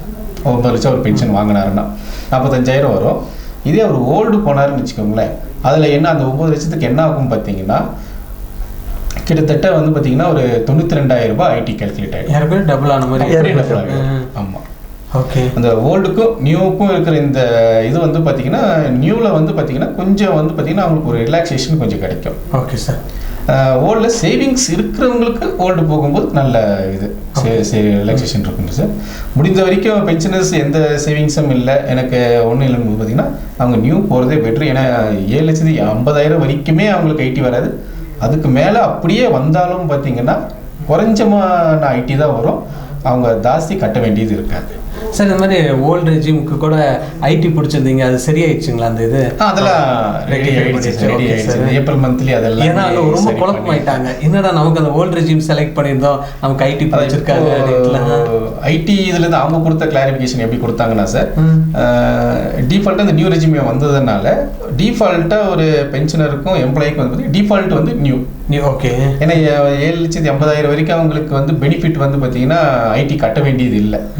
அதனால் வந்து பார்த்தீங்கன்னா நியூவை வந்து பார்த்தீங்கன்னா அவங்க எதுவுமே அவங்க சொல்லலைன்னா நியூவை வந்து டிஃபால்ட்டாக எடுத்துக்கணும் அப்படின்ற மாதிரி அவங்க வந்து சொல்லியிருக்கிறாங்க. ஓல்டு வந்து பார்த்தீங்கன்னா அவராக விருப்பப்பட்டு எனக்கு இது வேணும்னு சொன்னாருன்னா அவர் வந்து மாற்றிக்கலாம். ஓகே, இந்த இதில் எப்போ வேணாலும் மாற்றிக்கலாம். சிஸ்டமே இப்போ வந்து நியூவாக பிடிச்சிடும், டிஃபால்ட்டாக நியூவாக பிடிக்கும். சரி, விருப்பப்பட்டு மாற்றாங்கன்னா அடுத்த வருஷம் தான் மாற்ற முடியல, ஒரு வருஷம் இல்லை சார். இது வந்து சிஸ்டமாக பிடிக்கிறது தான் நியூ. சப்போஸ் அவர் நடுவில் அவருக்கு விருப்பப்பட்டு எனக்கு ஏதோ சேவிங்ஸ் இருக்குது, நான் இன்னும் லோன் எது பண்ணணும், டாப் அப் பண்ணி எதாவது பண்ணணும்ன்ற மாதிரி அவர் பென்ஷனர் விருப்பப்பட்டாருன்னா நடுவில் வந்து அவர் வந்து ரிக்வெஸ்ட் கொடுத்து ட்ரெஷரியில் சொல்லி மாற்றிக்கலாம். ஆனால் அது மாதிரி மாற்றும் போது அவர் சேவிங்ஸ் டீட்டெயில்ஸையும் கண்டிப்பாக கொடுக்கணும். எனக்கு எல்ஐசி இவ்வளோ இருக்குது, ஹவுசிங் லோன் வச்சுருக்கேன்றது ஒரு சின்னதாக ஒரு லெட்டரில் அந்த ஸ்டேட்மெண்ட்டில் எனக்கு இவ்வளோ இருக்குன்றதை ஒரு ப்ரூஃபோடு வச்சு கொடுத்தாருன்னா அதை வந்து பார்த்தீங்கன்னா நாங்கள் சிஸ்டத்தில் என்ட்ரி பண்ணிவிடுவோம். அவர் இந்த இதில் இவருக்கு இருக்குன்றதை என்ட்ரி பண்ணினா சிஸ்டம் வந்து பிடிக்கிறத நிறுத்திடும். அந்த சிஸ்டத்தை கால்குலேஷனுக்கு ஏற்ற மாதிரி வரலன்னா நிறுத்திடும். சப்போஸ் பிடிக்கிற மாதிரி இருந்துச்சுன்னா கம்மியான அளவில் பிடிக்கும். ஓகே சார், டவுட் கிளியர் ஆயிடுச்சு. ரொம்ப அடுத்த கொஷினுக்கும் நீங்கள் அதை ஆன்சர் பண்ணிட்டீங்க. ஆக்சுவலாக இன்னொரு விஷயம் சுகுமார் சார்கிட்ட இன்னொரு விஷயம் என்னென்னா, இப்போது நம்ம மாநிலம் வந்து இந்தியாவிலேயே முதல் மாநிலமாக, அதாவது முன்னோடி மாநிலமாக எல்லாத்துலேயுமே இருக்குது. நம்ம அத்தனை பேரோட இதை எஸ்ஆரை டிஜிட்டலைஸ் பண்ணதுலேருந்து எல்லாருக்குமே சம்பளம் கொடுக்கறதுலேருந்து எல்லாத்தையுமே டிஜிட்டலைஸ் பண்ணோம். அது ஒரு முக்கியமான ஒரு விஷயமாக மாற்றினாங்க. இப்போ என்ன அப்படின்னு சொன்னீங்கன்னா, முக்கியமான ஒரு ஆப்பை எடுத்துகிட்டு வந்திருக்காங்க, களஞ்சியம் அப்படின்னு சொல்லி. அது வந்து அதுவும் வந்து இந்தியாவில் முதல் இது முன்னோடி மாநிலமாக நம்ம தமிழ்நாடு மாநிலம் தான் இதை எடுத்துகிட்டு வந்திருக்காங்க. இதை பற்றி கொஞ்சம் சொல்லுங்களேன் சார். இப்போ இந்த டிஜிட்டலைசேஷன் சொன்னீங்கல்ல சார், இப்போ நம்ம தமிழ்நாட்டில் தான் வந்து பார்த்திங்கன்னா நம்ம அக்டோபர் 2020 வந்து பார்த்திங்கன்னா நம்ம நீலகிரி மாவட்டம் வந்து பார்த்திங்கன்னா ஸ்டார்ட் பண்ணோம். அதில் வந்து பார்த்திங்கன்னா இந்த கரூர் மற்ற ஒரு டிஸ்ட்ரிக்டாக வந்து பார்த்திங்கன்னா ஒரு மந்த்தை எல்லாரையும் ஒன்றா கொண்டு வர முடியாதுன்றதுனால ஸ்டேஜ் பை ஸ்டேஜாக கொஞ்சம் கொஞ்சமாக நம்ம நீலகிரி வந்தது அக்டோபர் 2020, கரூர் வந்து பார்த்திங்கன்னா ஆகஸ்ட் 2020 வந்தாங்க. அப்புறம் நம்ம ஈரோடு வந்து பார்த்திங்கன்னா நம்ம சுற்றி இருந்தவங்க வந்தது. மற்ற இதே மாதிரி ஒரு டிஸ்ட்ரிக்கும் வந்தது வந்து பார்த்திங்கன்னா இந்த 2020 உள்ளே வந்து பார்த்திங்கன்னா எல்லா மாவட்டம் டோட்டலாக என்டையர் தமிழ்நாடே வந்து பார்த்திங்கன்னா டிஜிட்டலைஸாக நம்ம எல்லாருமே உள்ளே வந்துட்டோம் சார். இப்போ இதில் ஒரு சொல்ல வேண்டிய விஷயம் என்னென்னு பார்த்தீங்கன்னா சார், நம்ம இதில் வந்து பார்த்திங்கன்னா ஃபைனான்ஸ் தனியாக இருக்குது, ஹெச்ஆர் 2 அட்மினிஸ்ட்ரேஷன் ஃபைனான்ஸ் 2 இதுவாக இருக்குது, நம்மளுக்கு பிரிஞ்சு இருக்குது. இதில் நம்மளுக்கு கர்நாடகா மாநிலம் எடுத்திங்கன்னா பார்த்திங்கன்னா அவங்களது வந்து பார்த்திங்கன்னா வெறும் அட்மினிஸ்ட்ரேஷன் மட்டும்தான், அதாவது ஹெச்ஆர்எம்எஸ்ஸை மட்டும் அவங்க வந்து பார்த்திங்கன்னா டிஜிட்டலைஸ் பண்ணியிருக்காங்க. இன்னும் ஃபைனான்ஸ் வந்து பார்த்திங்கன்னா அவங்க டிஜிட்டலைஸ் பண்ணலை, அது ஒன்றும் மேனுவல் சிஸ்டம் தான் இருக்குது. ஆந்திரா கவர்மெண்ட் வந்து பார்த்திங்கன்னா ஃபைனான்ஸை வந்து டிஜிட்டலைஸ் பண்ணியிருக்காங்க, ஆனால் அட்மினிஸ்ட்ரேஷன் வந்து பார்த்திங்கன்னா மேனுவலில் இருக்குது. இதை வந்து ரெண்டையுமே ஒன்றா சேர்த்து கொண்டு வந்த ஒரே மாநிலம் நம்ம தமிழ்நாடு தான். இது இந்திய அளவில் வந்து பார்த்திங்கன்னா தமிழ்நாடு தான் இது ரெண்டுத்தையுமே ஒன்றா சேர்த்து கொண்டு வந்தது. ஓகே, வேறு எந்த ஸ்டேட்டு இது வந்து பார்த்திங்கன்னா ஏன்னா ரெண்டுமே தனித்தனியாக வச்சுருக்காங்க, அவங்களால ஒன்றா கொண்டு போக முடியல. இது சம்மந்தமாக வந்து பார்த்திங்கன்னா இப்போ 2022, 2023 சரியா அந்த எந்த வருஷம் சரியா ஞாபகம் இல்லை. ஒரிசா கவர்மெண்ட் வந்து இது ஸ்டடி பண்ணிட்டு போனாங்க சார். ஸ்டடி மட்டும் பண்ணி நம்மளுடைய சிஸ்டத்தை வந்து ரெண்டுமே ஒன்றா இருக்கிற சிஸ்டத்தை முதல்ல வந்து நம்ம தமிழ்நாடு மாநிலம் தான் இதை வந்து இம்ப்ளிமெண்ட் பண்ணாங்க. அதுவும் வந்து நீலகிரி தான் வந்து முன்னோடியாக இருந்தது. அது ஒரு சந்தோஷமான விஷயம். அதில் நானும் ஒரு சின்ன ஒரு அணில் மாதிரி வந்து ஒர்க் பண்ணியிருக்கேன் அப்படிங்கிறதுனால மீட்டிங் வந்து பார்த்தீங்கன்னா அந்த டைம் நான் நடத்துவோம். சார்லாம் வந்து பார்த்தீங்கன்னா நிறைய மீட்டிங் அட்டன் பண்ணியிருக்காரு. சார் எல்லா விஷயமும் தெரிஞ்சுக்கணும் அப்படிங்கிற ஒரு எண்ணம். ஒரு டிஸ்ட்ரிக்ட் ஆஃபீஸராக வந்து நானும் வந்து ஆக்சுவலாக ட்ரெஷரி ஆஃபீஸர் கூட சேர்ந்து நிறைய கொஞ்சம் ஒர்க் பண்ணியிருக்கேங்கிறது சொல்கிறதுல ஒரு சந்தோஷமான விஷயங்க. சார் எப்படி ஃபீல் பண்ணுறீங்க களஞ்சியம் ஆப்? களஞ்சியம் ஆப் வந்து ஒரு வரப்பிரசாதங்க. ஆக்சுவலாக என்னென்னலாம் உங்களுக்கு அதில் நம்ம அத்தனை டீட்டெயில்ஸ் உள்ளே இருக்குங்க, கம்ப்ளீட்டாக இருக்குது. ஆக்சுவலாக என்னென்ன மாதிரியான டீட்டெயில்ஸ் சார்? நாங்கள் வந்து என்னோட நேம்லேருந்து, ஏஜ்லேருந்து, எப்போ ரிட்டையர் ஆனங்கிறதுலேருந்து, என்னோட மஸ்டரிங் எப்போ, நெக்ஸ்ட் எப்போ, அடுத்தது வந்து நான் எப்போ எனக்கு என்னென்ன வந்து பயன்கள் அதில் இருக்குது, இதுலேருந்து பயன் ஃபர்தராக நான் என்னென்ன எடுக்கலாம், அத்தனையுமே அதுலேயே இருக்குது. நம்ம அங்கேருந்தே நம்ம ஆப்ரேட் பண்ணலாம். அந்த அளவுக்கு நம்மளுக்கு எடுத்துகிட்டு வந்துட்டாங்க. அதை பற்றி அதனால தான் நான் வந்து அந்த ட்ரெஷரி ஆஃபீஸரே வந்து சொன்னேன். ஆஃபீஸ்லேருந்தே வந்து ஒருத்தர் ப்ரோக்ராமராக சொல்லும் போது இன்னும் நல்லா இருக்கு. ஏன்னா நிறைய பேருக்கு வந்து இந்த களஞ்சியம் ஆப் இருக்கிறது தெரியல, இன்னும் வந்து டவுன்லோட் பண்ணாமல் இருக்காங்க. அதுக்காக தான் மெயினான டவுன்லோட் பண்ணி ஒன்ஸ் பார்த்துட்டாங்கனால அது எல்லாமே ஈஸியாக போயிடும். ஆக்சுவலாக இந்த மாதிரி ஒரு ஆப் இருக்கிறது வந்து நிறைய பென்ஷனர்ஸுக்கு தெரியாமல் சார் எல்லாம் என்ன நினச்சிறாங்க, ஒரு ஆப்பை டவுன்லோட் பண்ணி அதில் நிறைய ப்ரொசீஜர்லாம் இருக்குது. இது ஒருவேளை படிக்காதவங்களா ஒரு சில பேர்லாம் இருக்கலாம் பென்ஷன் வாங்குறவங்களா இருக்கலாம், இல்லை அது வந்து ஆங்கிலத்தில் இருக்கலாம், ஆங்கிலம் சரியாக தெரியாதவங்களா இருக்கலாம், அவங்களுக்குலாம் கன்வீனியண்ட்டாக இருக்குதுங்களா அந்த ஆப்பு? நீங்கள் ரொம்ப யூஸ்ஃபுல்லாக இருக்குங்க, ரொம்ப ஈஸியாக இருக்குங்க. ஆக்சுவலாக டவுன்லோட் பண்ணிட்டீங்கன்னா அடுத்த நிமிஷமே உங்களோட நீங்கள் ஃபோன் நம்பரை போட்டு இது நீங்கள் பென்ஷன் நம்பரை போட்டு விட்டீங்கன்னா அத்தனையுமே வந்துடுறது. சார் கம்பேரிசனுக்காக கேட்குறேன், கூகுள் பேவோட ஈஸியாக இருக்குங்களா சார்? எல்லாருமே இப்போ Google Pay, Paytm sir Google Pay வந்து ரிஸ்க்குங்க சார். ஆக்சுவலாக ஒருத்தர் அன்றைக்கி வந்து 1250க்கு பதிலாக 1250 11,250 ரூபாய் வந்து பே பண்ணிட்டாரு. அது ஒரு பிரச்சனைலாம் இருக்கு. இதெல்லாம் அந்த பிரச்சனை இல்லை சார். இது வந்து இது ஆக்சுவலி எம்ப்ளாயீஸுக்காகவும் பென்ஷனருக்காகவும் ஏற்படுத்தப்பட்டது. அவ்வளோ அருமையாக ஸ்டடி பண்ணியிருக்காங்க சார். ஆக்சுவலாக ஏன்னா அவர் யூஸ் பண்ணியிருக்காங்க, யூசர் ஃப்ரெண்ட்லியாக கொண்டு போயிட்டு இருக்கோம் சார். இப்போ இதுலேயுமே வந்து பார்த்தீங்கன்னா இன்னும் என்னென்னலாம் கஷ்டம் இருக்குன்னு சொல்லி ஒவ்வொருத்தருக்கிட்டையுமே வந்து பார்த்தீங்கன்னா அவங்களுடைய இன்னும் இதை வந்து இன்னும் எப்படி இம்ப்ரூவ் பண்ணலாம்னு சொல்லி ஒரு ஃபீட்பேக்கையும் வாங்கி பார்த்தீங்கன்னா எங்களுடைய சென்னை கம்ஸ்டேட்டில் வந்து பார்த்தீங்கன்னா டீம் இதுக்காகவே பார்த்தீங்கன்னா ஒரு டீமே இருக்காங்க. அங்கே ஒரு இதுவுமே வந்து பார்த்தீங்கன்னா அவங்களுடைய ரிக்வெஸ்ட்டை வாங்கி அங்கே நாங்கள் சொன்னோன்னே பார்த்தீங்கன்னா அடுத்த ஒரு இதில் வந்து பார்த்தீங்கன்னா அந்த ஆப்பை வந்து பார்த்தீங்கன்னா உடனே அதை வந்து அப்டேட் பண்ணிடுறாங்க. சார் உங்களுக்கு வேறு ஏதாவது கேள்விகள் இருக்குங்களா சார்? டெக்னிக்கல் சைட் கேட்குறோம். இந்த இது எல்லாமே கம்ப்ளீட்டாக சொல்லிட்டீங்க. ஆக்சுவலாக களஞ்சியம் பற்றி நானும் கொஞ்சம் சொல்லிட்டு விட்டேன். ஏன்னா அதில் வந்து கொஞ்சம் இல்லை இன்னும் கொஞ்சம் ஹிக்கப்ஸ் மட்டும் கொஞ்சம் இருக்குது. அதை இன்னும் டீட்டெயில்ஸில் நம்ம உள்ளே போகும்போது சில டீட்டெயில்ஸில் இன்னும் வந்து அப்டேட் பண்ணிகிட்டே இருக்காங்க. அது ஆயிரும் சார். அப்டேட் வந்து பண்ணி டெய்லி பார்த்தீங்கன்னா ஒரு அப்டேட் வந்துக்கிட்டே இருக்குது. ஏன்னா பார்த்தீங்கன்னா இப்போ எனக்கு இப்போ சார் சொன்ன மாதிரி பார்த்தீங்கன்னா பென்ஷன் வந்து எனக்கு இந்த மாதிரி இல்லை, எனக்கு இப்படி இருந்தால் கொஞ்சம் என்னுடைய வசதிக்கு நல்லா இருக்கும் அப்படின்னு மாதிரி அவருடைய ஒவ்வொருத்தருடைய பாயிண்ட் ஆஃப் வியூலேருந்து அவங்க சொல்கிறது எல்லாத்தையுமே வந்து பார்த்தீங்கன்னா உள்ளே எடுத்துகிட்டு இது பண்ணுறோம். இன்னும் இதில் வந்து பார்த்தீங்கன்னா பென்ஷனர் சைடை விட எம்ப்ளாயி சைடில் வந்து பார்த்தீங்கன்னா இன்னும் டெவலப்மெண்ட் ஜாஸ்தியாக போயிடுச்சு. Okay sir. ஏன்னா அவங்க கரண்ட்டில் இருக்காங்க, எம்ப்ளாயிஸ் கரண்ட்லேயே எங்களுக்கு இதெல்லாம் வேணும் அதெல்லாம் வேணும். அது ஒவ்வொரு எம்ப்ளாயோட ஒவ்வொரு டீட்டெயிலும் உள்ளே வரப்போகுதுங்க சார்.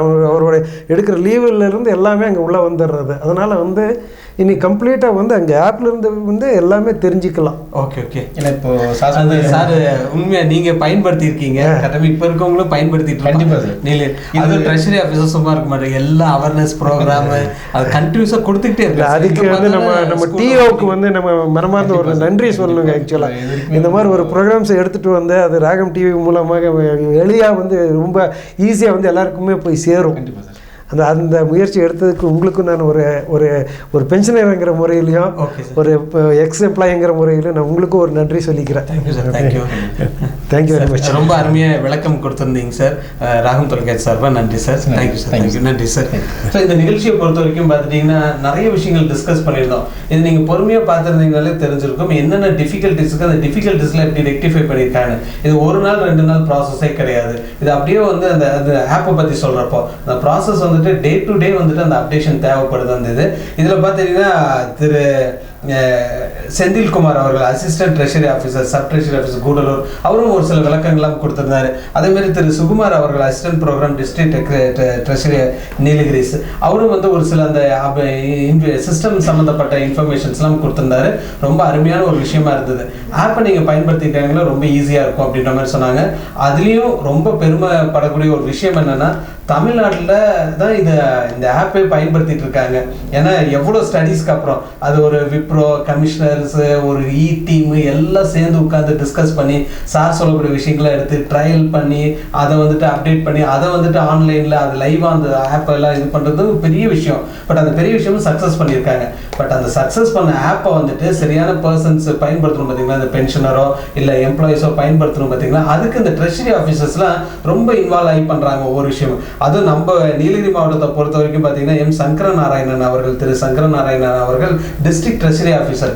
ஒவ்வொரு டைமும் வந்துட்டு சொல்ல எளிமையான ஒரு மனிதர் தான். எப்போ சொன்னாலும் சரி பார்த்துக்கலாங்க, உட்காருங்க, செஞ்சிடலாம், சரி இது பண்ணலாமா அது பண்ணலாமா அப்படியே அந்த அப்டேஷன்ஸ். ஆனால் எல்லாமே உள்வாங்கிட்டு உடனே அது ஏதாவது கூகுள் மீட்டோ அது மாதிரி மீட் வரப்போ சொல்லுவாங்க, சார் இந்த மாதிரி பென்ஷன்ஸ் இந்த மாதிரி டிஃபிகல்ட்டிஸில் சொல்கிறாங்க, உடனே ரெக்டிஃபை பண்ணலாம் அப்படின்னு. ஸோ அந்த ரெக்டிஃபிகேஷனும் பண்ணிடுவாங்க. அதனால தான் இந்த ஆப்போட சக்ஸஸை நீலகிரி மாவட்டத்தை பொறுத்த வரைக்கும் நிறைய பேர் யூஸ் பண்ணிட்டு இருக்காங்க. இதே களஞ்சியம் ஆப்பை நான் வேறு டிஸ்ட்ரிக்டில் போய் கேட்டுக்கப்போ அவங்க களஞ்சியம் ஆப் அப்படிங்கிற ஒரு ஆப் இருக்குதா அப்படின்ற மாதிரி ஒரு கொஸ்டின் மார்க்கோடு கேட்குறாங்க. பட் நீலகிரி மாவட்டத்தில் எல்லாருமே மேக்ஸிமம் யூஸ் பண்ணிட்டு இருக்காங்க. அதுக்கு அவேர்னஸ் கொடுத்தது வந்து திரு எம் சங்கரநாராயணன் அவர்கள், டிஸ்ட்ரிக்ட் ட்ரெஷரி ஆஃபீஸர் அவர்கள் ரொம்ப முயற்சி எடுத்து இந்த விஷயங்கள்லாம் செஞ்சுருக்காரு. இதில் பார்த்தீங்கன்னா 2 பென்ஷனர்ஸ் வந்து நிகழ்ச்சிக்கு வந்திருந்தாங்க. அவங்களோட சந்தேகங்கள்லாம் கேட்டிருந்தாங்க. முதல்ல பார்த்தீங்கன்னா ரெவரண்ட் ஃபாதர் ஜெரோம் அவர்கள் வந்திருந்தாங்க. அவர் அந்த பென்ஷன் சம்மந்தப்பட்ட ஒரு சில கேள்விகள்லாம் கேட்டிருந்தாங்க. அவர் சார்ந்த கேள்விகளில் அவர் ஃப்ரெண்ட்ஸ் சர்க்கிள்லாம் இருப்பாங்க பார்த்தீங்களா, ஒரு சில சந்தேகங்களாக இருக்கும் பார்த்தீங்களா, அந்த சந்தேகங்கள்லாம் கேட்டு அதுக்கான விளக்கமும் கிடைச்சிருது. அது மற்றவங்களுக்கும் பயனுள்ளதாக இருந்திருக்கும். அதுமாதிரி டாக்டர் ஈஸ்வரமூர்த்தி அவர்கள், director of college education Chennai retired, அவரும் வந்துட்டு ஒரு சில சந்தேகங்கள்லாம் கேட்டார். டெக்னிக்கல் சைடாக ஒரு ஆப் யூஸ் பண்ணதெல்லாம் கேட்டிருந்தாரு. டெக்னிக்கல் டீம் திரு சுகுமார் அவர்கள் வந்துட்டு அதுக்கான விளக்கமும் கொடுத்திருந்தாரு. அனைவருக்கும் ராகம் தொலைக்காட்சி சார்பாக நன்றி தெரிவிச்சுக்கிறோம். ஒரு சிறிய இடைவெளிக்கு பிறகு நிகழ்ச்சி தொடரும். ராகம் டிவி யூடியூப் பக்கத்தை சப்ஸ்கிரைப் செய்யுங்கள். மீண்டும் இந்த நிகழ்ச்சியில் சந்திப்பதில் மகிழ்ச்சி. சார், நிறைய விஷயங்கள் நம்ம தமிழ்நாடு வந்துட்டு முன்னோடியாக இருக்குது ஒரு ஆப்பை பற்றி. ஆனால் உங்களுக்கு வந்தோன்னு பார்த்தா ஒரு லோகோ போட்டிருந்தீங்களே, அந்த ஆப்போட லோகோ தாங்களா இது? ஆமாம், அதாவது எங்கள் துறைக்காக உருவாக்கப்பட்ட அந்த களஞ்சியம்ங்கிற ஒரு ஆப்பை வந்து எப்பயுமே மனசோடு இருக்கணும். பிற மிச்சவங்களுக்கு ஒரு எந்தூசியமாக செஞ்சு கொடுக்கணும், ஒரு பேஷன் இருக்கணும்னால என்னோட சட்டையில் நான் எப்பயுமே ஒரு லோகோ லோகோ போட்டிருக்குங்களா அப்படின்னு நினைக்கிறேன். அதான் இருக்கும்னு நினைக்கிறேன். இருக்குல்ல சார், ஏன்னா இன்வால்மெண்ட்டை பார்த்தா அப்படி தான் இருக்கு. ஆமாம், களஞ்சியம் ஆப்பு வந்து லான்ச் பண்ணதே நாங்கள் ஊட்டியில் ஒரு பெரிய விழா மாதிரி கர்நாடகாவில் நீங்கள் வந்திருந்தீங்க. ஆமாம் சார். இல்லை, எல்லாத்துக்குமே ஒரு முன்னோடியாக இருக்குது. சார் சொல்லக்கூடிய விஷயங்கள் அதுதான். எல்லாத்துக்குமே ரொம்ப கேர் எடுத்து பார்த்துக்கோ. சின்ன சின்ன விஷயங்கள் கூட ரொம்ப கேர் எடுத்து பார்த்துருப்பாரு. இந்த நிகழ்ச்சி வந்துட்டு இவ்வளோ சக்ஸஸ் ஆனதுக்கு காரணமே சார் முக்கியமான ஒரு இது. அவர் பேசிட்டு இருக்கப்போ, கேஷுவலாக பேசிட்டு இருக்கப்போ சொன்னார் ஒரு விஷயம், நான் மட்டும் எதுக்கு பேசிட்டு இருக்கணும், நான் எல்லாத்தையும் கூப்பிட்டு வரேன், அவங்கவுங்க பாயிண்ட் ஆஃப் வியூ சொல்லட்டும் அப்படின்னு சொன்னார். அது டெஃபினட்டாக யாருக்குமே அந்த மாதிரிலாம் இருக்காது. ஏன்னா ஒரு பாயிண்ட் ஆஃப் வியூ நான் மட்டும் தான் பேசணும். ஒரு ஆஃபீஸராக இருந்தேன்னா நான் இந்த பாயிண்ட்டை நான் தான் சொல்லணும் அப்படின்னு. அவர் சார் ஆஃபீஸருங்கிறதே டோட்டலாகவே மறந்துடும். இங்கே ஸ்டுடியோக்கு வந்தாலும் சரி மறந்துடும்.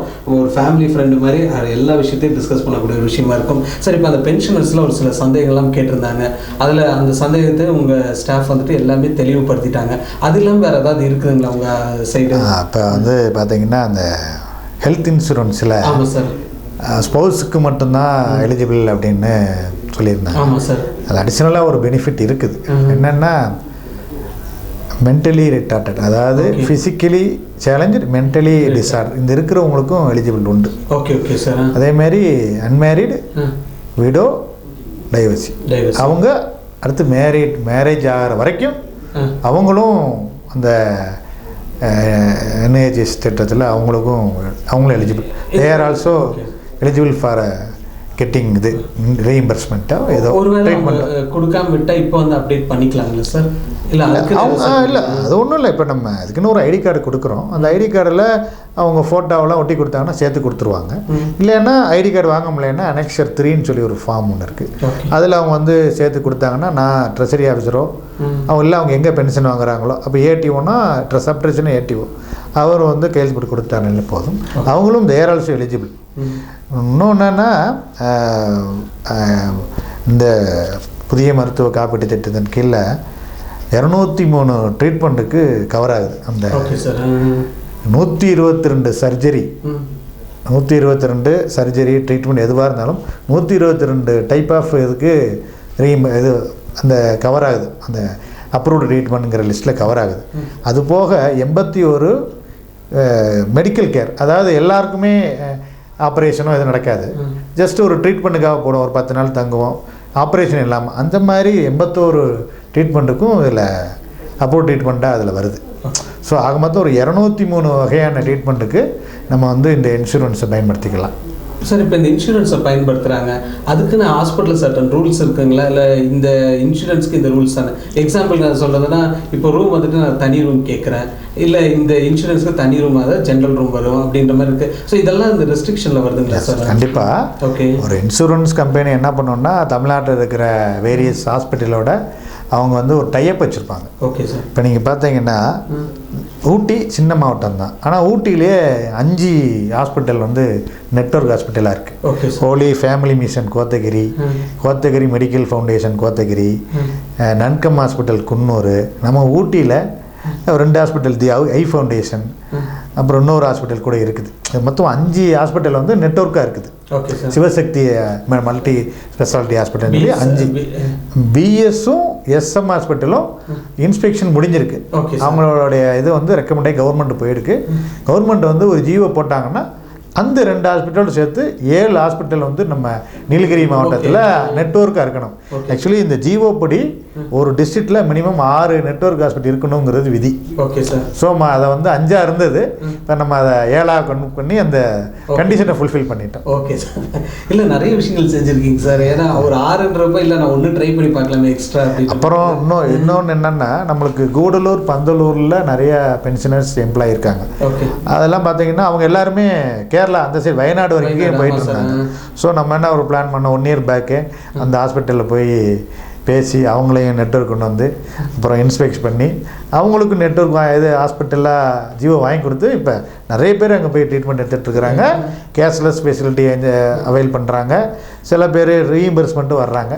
ஸோ நம்மளுக்கு வந்து அந்த சைடு இருக்கலையும் பார்க்கணும்ல. ஆமாம் சார். இப்போ அடுத்த கட்டமாக நாங்கள் பத்தேரியில் ஒரு ஹாஸ்பிட்டலில் பேசிகிட்டு இருக்கோம். Okay okay sir. அதான் கேட்கலான்ட்டு இருந்தேன் அந்த சைடில். அந்த ஹாஸ்பிட்டலையும் பேசிகிட்டு இருக்கிறோம். 2 தடவை போய் நானும் ஏடிஎம் பேசியிருக்கோம். ஓகே. They are willing. ஒரு நாள் அவங்க வந்து அவங்க ஒரு அப்ளிகேஷன் கொடுத்தாங்கன்னா மற்ற இன்ஃப்ராஸ்ட்ரக்சர் ஆடிட் போவாங்க இன்சூரன்ஸ்லேருந்து. போய் முடித்தோடனே நாங்கள் ஜேடி இன்சூரன்ஸ் மேனேஜர் 3 பேரும் போய் இன்ஸ்பெக்ட் பண்ணி அது எந்த கேட்டகரியில் A+, B, C, D இந்த மாதிரி நிறைய இருக்குது. கண்டிப்பாக அந்த ஹாஸ்பிட்டல்லாம் A+ வர்ற வரைக்கும் அந்த நல்ல ஃபெசிலிட்டிஸ் நிறைய வச்சுருக்குறாங்க. அது கூடிய விரைவில் வந்துடும். ரொம்ப மகிழ்ச்சி சார். நிறைய விளக்கம். ஏன்னா உங்களோட முயற்சி தான் அது. எல்லாத்தையும் கூப்பிட்டு வந்து ஆஃபீஸர்ஸ் உங்களுடைய வேலை செய்யக்கூடிய ஒர்க்கர்ஸ்லாம் கூப்பிட்டு வந்து எல்லா விஷயமும் கிளியராக எக்ஸ்பிளைன் பண்ணியிருந்தீங்க. சம்மந்தப்பட்டவர்களையும் கூப்பிட்டுருந்தீங்க ட்ரெஷரி. அதாவது நம்ம ஃபோட்டோவில் பார்த்துருப்பாங்க கடவுளுக்கு பின்னாடி 10 கை இருக்கும். ஆமாம். ஆனால் கடவுளுக்கு 2 கை தான், பின்னாடி 10 கை இருக்கும். என்னென்னா அவ்வளோ எல்லாரையும் மக்களையும் கவனிக்கிறதுக்கு அவ்வளோ வேணும் அப்படிங்கிற சிம்பிள் தான் அது. அதேமாரி நான் மட்டும் இல்லை, என்னை சுற்றி என்னுடைய ஆஃபீஸர்ஸ் என்னுடைய பணியாளர்கள் அவங்க இருக்கிறனால தான் என்னால் அதெல்லாம் செய்ய முடியுது. பட் அதை எடுத்து கொண்டு வர்றதுக்கு ஒருத்தர் வேணும், அதுக்கு ஒரு மீடியா வேணும். அந்த எடுத்து கொண்டு வர ஆளாக நான் இருக்கிறேன், மீடியாவை நீங்கள் இருக்கிறீங்க. ரொம்ப சந்தோஷம் சார். ஏன்னா இது ஒரு பெரிய விஷயம். ஒரு ஆஃபீஸர் நான் ஆஃபீஸராக இருந்தால் இருப்பானா வேறு நடக்காது. ஆஃபீஸர் வந்து நான் எல்லா வேலையும் நான் டீம் வச்சு நான் செய்கிற கேப்பபிலிட்டி இருக்குது அப்படின்னா அந்த இடம் சக்சீட் ஆகி நிறைய வாய்ப்பு. கண்டிப்பாக டீம் ஒர்க், பீப்புள் மேனேஜ்மெண்ட் ரெண்டுமே ஒரு ஆஃபீஸருக்கு இருக்கணும். அதே சமயத்தில் அவங்கள அரவணைச்சு கொண்டு போகணும். ஆமாம். நம்ம ஆமாம் வேலையும் வாங்கணும். ஆமாம் ஆமாம். அந்த வகையில் கடந்த 4 வருஷமாக கருவூலம் மற்றும் கணக்குத்துறையில் இந்த நீலகிரி மாவட்டத்தில் பணியை வந்து சிறப்பாக செஞ்சுருக்கேன்னு எனக்கு ஒரு திருப்தி இருக்குது. அது நான் மட்டும் காரணம் இல்லைங்கிறத தெளிவாக சொல்லிக்கிறேன். Okay sir. என்னுடைய ஆஃபீஸர்ஸ், என்னுடைய எம்ப்ளாயிஸ் தான் முக்கிய காரணம். இல்லை தொடர்ச்சியாக நிறைய விஷயங்கள் பார்த்துட்டு தான் இருக்கும். மீடியா சைடு இருந்த நீங்களும் எவ்வளோ அவேர்னஸ்லாம் கொடுத்துட்ருக்கீங்க. இது சம்மந்தப்பட்டது எல்லாத்துக்கும் ஒரு பெனிஃபிட்டடாகவே இருந்துச்சு சார் இந்த நிகழ்ச்சி. இந்த நிகழ்ச்சி வந்து கலந்து ரொம்ப நன்றி சார். நன்றி. வணக்கம். தேங்க்யூ.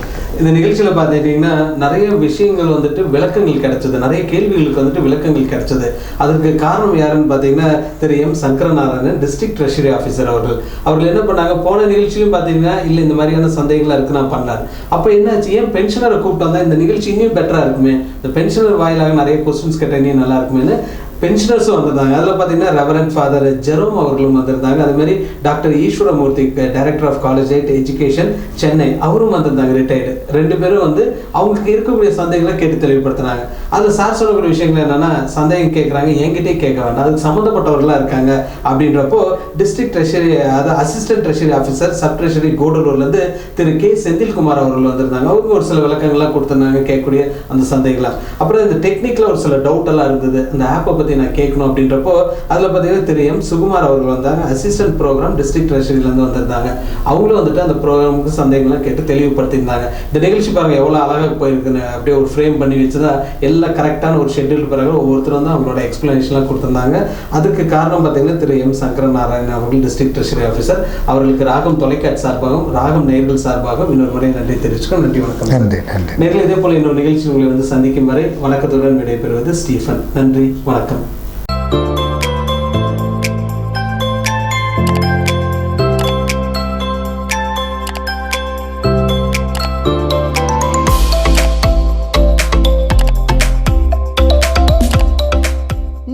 மாவட்ட தகவல்களை உடனுக்குடன் தெரிந்து கொள்ள ராகம் டிவி யூடியூப் பக்கத்தை சப்ஸ்கிரைப் செய்யுங்கள்.